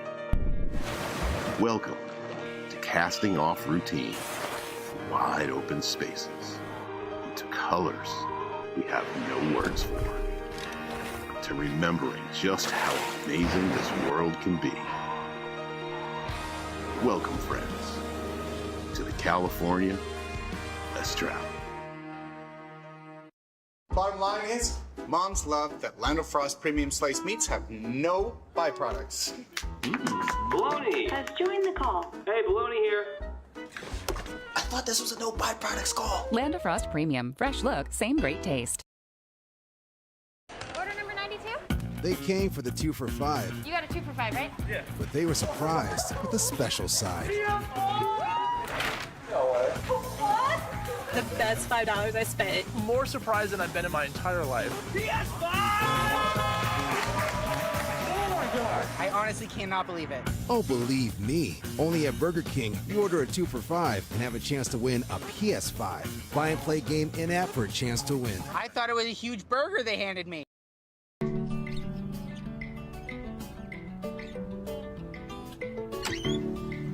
These days, it's okay to do some things halfway. But taking prescriptions shouldn't be one of them. So CVS works to make them affordable with a proprietary search tool that looks for savings. Plus, we deliver free. No wonder CVS customers are better than most at staying on prescriptions, which tends to make you healthier. Hey. Get a free prescription savings review at CVS. You know you do this after every relationship. Do what? Freak out and shut down. Spend like the next 5 years spinning your wheels. That's called dating. I'm shaking it up. I'm my own boss now. You go, Annie! You're in charge. Don't sit down. Walk away. Walk that way.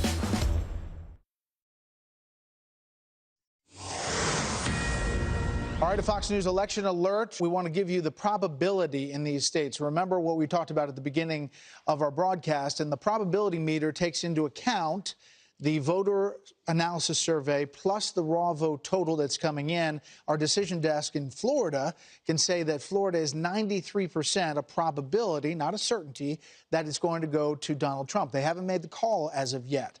Flip that over to North Carolina, where we are still getting the vote coming in, 89% probability for Biden in North Carolina, and that is really worth digging into about what is happening in the state of North Carolina. 73% in. Let's go to Bill Hemmer and get a look at some of these counties and some of the breakdown in North Carolina tonight, Bill. 2020, what's up is down, right? What's down is up. I mean, how many times we've been doing these elections when the raw numbers come in and you really start to see the trend. This year, however, we caution our viewers the early vote skews blue.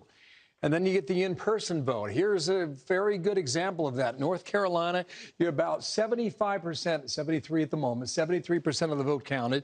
Joe Biden with a slight lead here. And you look at these counties here, largely rural in the eastern part of North Carolina. Watch this here from 4 years ago. They were all red. So I would expect a little more votes to come in here and keep that vote very close here in North Carolina. We'll see which way it breaks. I think, guys, you can poke through this map in North Carolina. You can find good news for Joe Biden. You can find good news for Donald Trump as well. So we'll continue to watch that flow in. I'm keeping a close eye on Ohio. Just a little more than half of the vote in right now, and Joe Biden a 10-point lead. Do we really think Ohio is a 10-point lead for Joe Biden? Probably not. Campaigns virtually ignored Ohio. When was the last time that happened in a national campaign? In fact, Joe Biden went to Cuyahoga County, which is Cleveland, just the other day. It was like a drive-by, pretty much. He came by there in the early afternoon and then went back to Pennsylvania. So Ohio at the moment still has a lot of vote to tally. And I would make the case, guys, that you can dribble around this map here in Ohio, too, and find good news for Donald Trump in the offing and find good news for Joe Biden as well. Here's one. I mentioned this earlier. This is Delaware County. These are the suburbs of a growing Columbus, Ohio, just to the north. This is where our friend John Kasich lives, by the way. You see these numbers for Joe Biden? This is what I would, Martha, you mentioned the suburban vote, how we're tracking that right now. This is where you find it here. Joe Biden by 10 points over Donald Trump. You got a lot of votes in for that county right now. You see how it was flipped 4 years ago? If you're the Trump team, you don't want to see this kind of result right now in 2020. But a few more counties to follow in here. These are largely rural, right along the Ohio River. So I would expect now this to tighten very soon as we look. Let me just pop out here, guys. Sorry, there it is. I would expect this number to tighten over the next hour or two as the in-person votes are cast and tabulated that came into Ohio today. Again, sticking there at 55%. I don't know what the probability meter says in Ohio right now, but I imagine it's pretty close, guys. Let's go. Do we mind popping into Georgia? And, sure can. Yeah. No, we had that delay in Fulton County, and that is right around Atlanta. That is really a place that Biden has to win big. Right now, Donald Trump's up in the overall vote. What are you looking at? Here's Atlanta right here, right? Fulton County. So it stretches well into the north here. And we got a lot of votes to tabulate here between Biden and Trump and Fulton County. I pop out here to Cobb County. Joe Biden with a lead, about 2-1 right now. Still some votes out there in Cobb County. Pop over here to DeKalb. DeKalb County is not going red, I can tell you that. It is a deep blue county just east of the city of Atlanta, and so very few votes right in from DeKalb County. Pop up to Gwinnett. Numbers are starting to get higher here, 2-1 for Joe Biden. But and again, then 2016? 2016, specifically in Gwinnett, it was 53-47. That was the margin from 4 years ago. Fulton County, I mean, that was a clear winner for Hillary Clinton. Pop over here to DeKalb. I just mentioned this. She got 80% of the vote in 2016. So you got a long way to go here. But all these counties around Atlanta, Georgia, that's where the Democrats are going to pick up a lot of votes, Joe Biden tonight. And we'll see how the rural area fills out throughout the evening. Good stuff. We're going to dig down with you in all these counties in the big states, and we are getting ready for some big calls 39 seconds away from the next poll closings. And this includes a number of states and a number of possible calls that also affect the balance of power potentially in the U.S. Senate. Remember, we are tracking not only the presidential race, but who controls the U.S. Senate, which is a major question at this hour. Yep. We know Mitch McConnell has secured his seat in Kentucky, but we're waiting for a lot of big states to come in. Georgia, as we have mentioned, is probably not going to be known this evening, but places like North Carolina, where Tom Tillis has been in a tight race against Cal Cunningham, is one we're going to be watching for, hopefully over the course of tonight or the next couple of days as we get ready to make the next set of race calls. And it is now 9 p.m. on the East Coast, and the polls have just closed in 14 states across the country. Several of these are considered crucial battlegrounds for whoever will win the White House. Let's start tonight with Arizona, a state that could make or break President Trump's bid for a second term. Although the president spent the last 8 months trailing Joe Biden in Arizona's pre-election polls, he did manage to close that gap in the campaign's final days. Still, as of this moment, our decision desk has no decision to announce on the Grand Canyon state. Nor can we make a call in Texas. Democrats have been trying to turn Texas blue for several presidential cycles. A win by Joe Biden tonight would obviously be devastating to Trump's campaign. The Trump campaign thinks they can pull that out in Texas, but it might be close. And then there's the upper Midwest, which played such an important role in President Trump's upset victory over Hillary Clinton back in 2016. 3 states from that region are up for grabs at this hour, which Democrats are ahead in all 3 at this moment, according to the Fox News voter analysis, although it's too early to project the winners. In Wisconsin, where pre-election polls favored Joe Biden, although it should be remembered that they incorrectly showed Clinton winning 4 years ago. Michigan, where President Trump barely squeaked a victory than candidate Trump in 2016, and Minnesota, where Trump narrowly lost in 2016, and they invested some time in Minnesota this time around. We can, however, project that President Trump will beat Joe Biden in Kansas, based on our voter analysis tonight. And the Republican president will also defeat his Democratic challenger in the state of Louisiana. In Nebraska, one of 2 states that does not use a winner-take-all method for allocating electoral votes, Trump will win 4 of the state's 5 electoral votes there. Too early to project a presidential winner in Nebraska's 2nd congressional district, which represents the last electoral vote. Remember, Maine's the other one. We still haven't called that other congressional district there either. And similarly conservative Wyoming, President Trump will rack up another easy victory there. And the story is the same in North Dakota, where the president comes out on top. And unsurprisingly, Trump also wins South Dakota.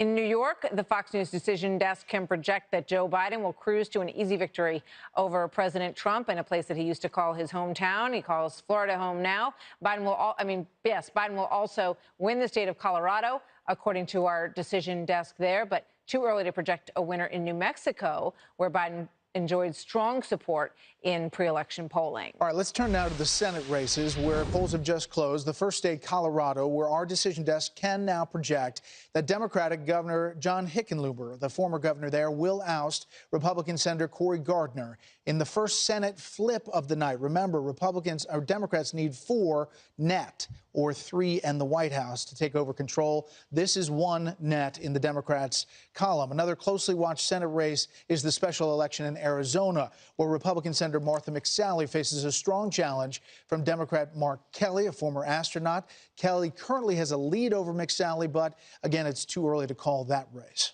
Similarly, Michigan Senator Gary Peters, a Democrat, is ahead of Republican John James, although it is too early to project a winner in that race. Finally, Fox projects that Republicans will keep Senate seats in Nebraska and Wyoming. Whew. Made it through that one. Yeah, that's a long list. We got a lot of information in there. I mean, yeah, obviously some of those races President Trump has spent a lot of time on.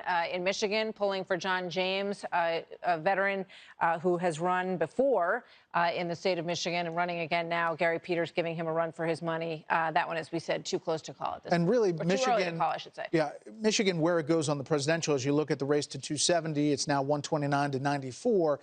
How Michigan and the presidential race fares there could affect that Senate race very closely. Let's just talk for a second. Cory Gardner losing to John Hickenlooper. Chris, Gardner was one of the most vulnerable senators out there. Colorado is purplish, leaning blue. Your thoughts on that?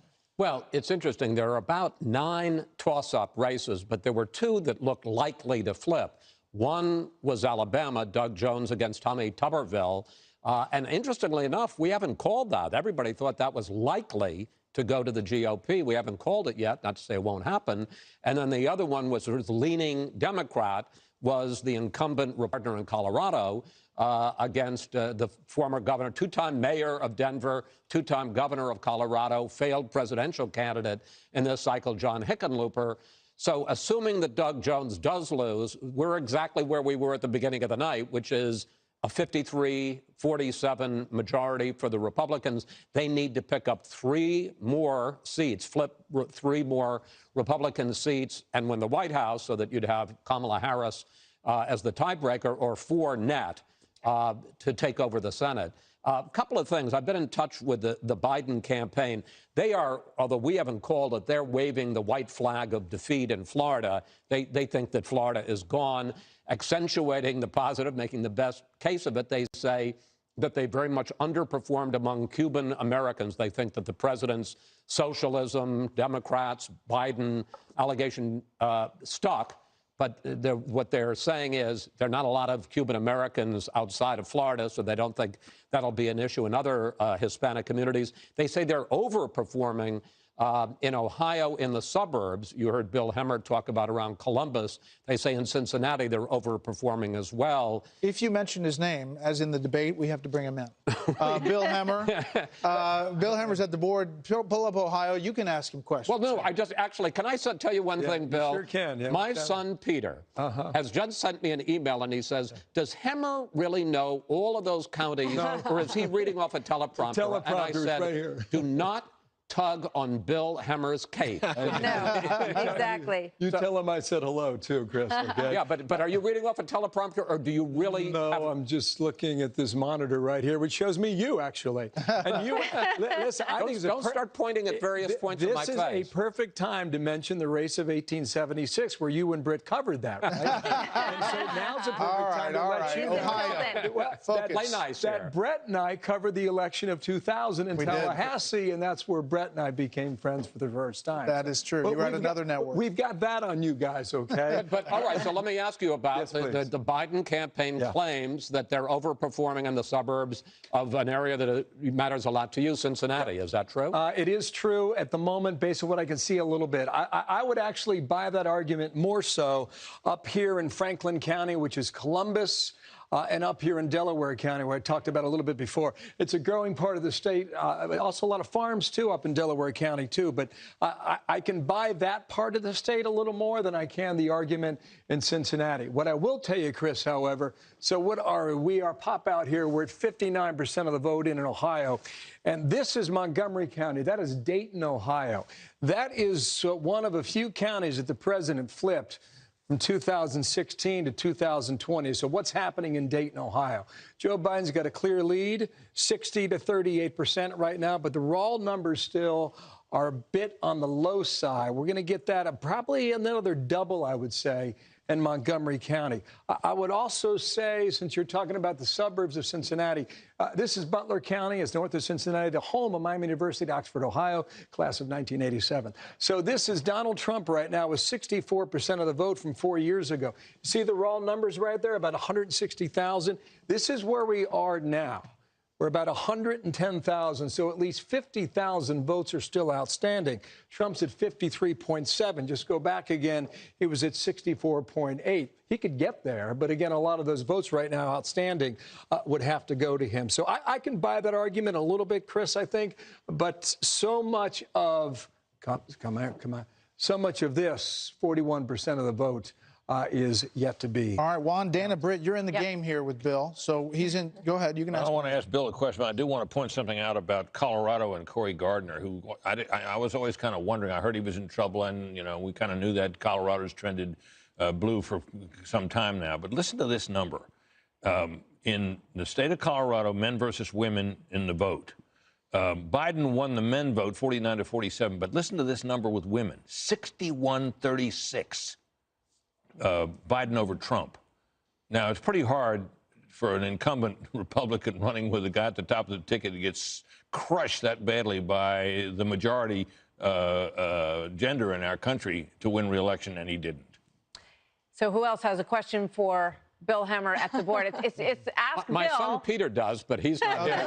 Peter's not here. Peter's not here. He doesn't get to play. Juan, what about it? Peter can text me, too, by the way. Okay, I'll do that. Yeah, we'll get you on the hotline.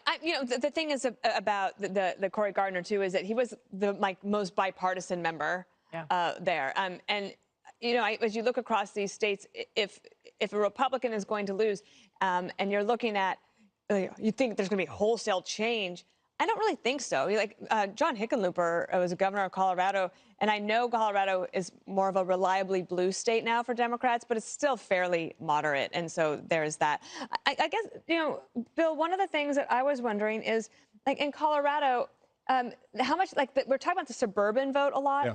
and I don't know if we can see that on the Can't really map see there. it just yet. It really hasn't filled in just yet there, Dana. Well, that's a terrible question then. That's okay. I'll do better next time. How about North Carolina, Charlotte, Mecklenburg, all that I think stuff? this is really interesting, guys.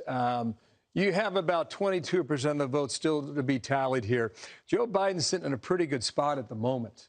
You mentioned Mecklenburg. This is Charlotte right here on the map. He's got a 2-to-1 lead right now. Fast math tells me about 500,000, about 500,000 votes there. So that's about the mark where we were last time around 2016. Just hold on to these percentages and watch where we are now. So you're at 68.4%, a little better than Hillary Clinton did 4 years ago. But in a race in a state that was decided 4 years ago by, what was it, 3.5 points? Perhaps that makes a difference here in 2020. Just pop in here one more moment. This is Wake County, something to keep an eye on. Heavily Democratic. You get a lot of votes out there. Over here in Raleigh as well, you're going to get a lot of votes there. He's up at 80%, but still some votes outstanding, as we can see, from 2016. Well, Hillary Clinton met the number at 81,000 as well. So you're about 200,000 in Raleigh total votes from 4 years ago. Still have about 35,000 votes outstanding in 2020. Joe Biden's right at the mark where she was 4 years ago. Pop down here. I mentioned this when we came on the air a couple hours ago. This is Robeson County, one of 6 counties that President Trump flipped from Barack Obama from 2016. So this county here is largely rural and it's white, and the president's got 58% of the vote. Pretty good number there in that county. From 2016, he was at 52.5. So what's going on out there? Is the rural vote starting to come in? Is it starting to materialize? Remember, we were told and we were warned to tell our viewers, and we'll remind them yet again, that early on in the night, the numbers were going to skew blue, and then the in-person votes would come in places like North Carolina, in places like Georgia and Florida. And that seems to be a bit of the pattern we're seeing right now. But at the moment, well, come back to 2020. This is too close to call, but you can see how it's starting to go more and more narrow in the Tar Heel state. I'd love to bring in Carl Rove and get a look at Texas and the vote that is coming in there so far, Bill. About 50% Joe Biden, 48%, 48.5% Donald Trump. It's close, but there's, by my read, it's about 41% of the vote, and it could be a little bit higher than that. Let us know what you're seeing there, and let's see what Carl thinks about that. Rove's out of my league, by the way. Go ahead, Carl. What do you got? Carl, Well, what I do you don't got? know what that means, but I'm looking at the numbers. I've been playing with them. Right now, this lead is statewide is relatively close, about 105,000 votes. And you're right, about 40-some-odd% of the vote is still out. Bexar County, San Antonio is 88% in. Dallas is 81% in. Harris County is 82% in. Travis County, my home county, is 90% in. All of those are strong for Joe Biden.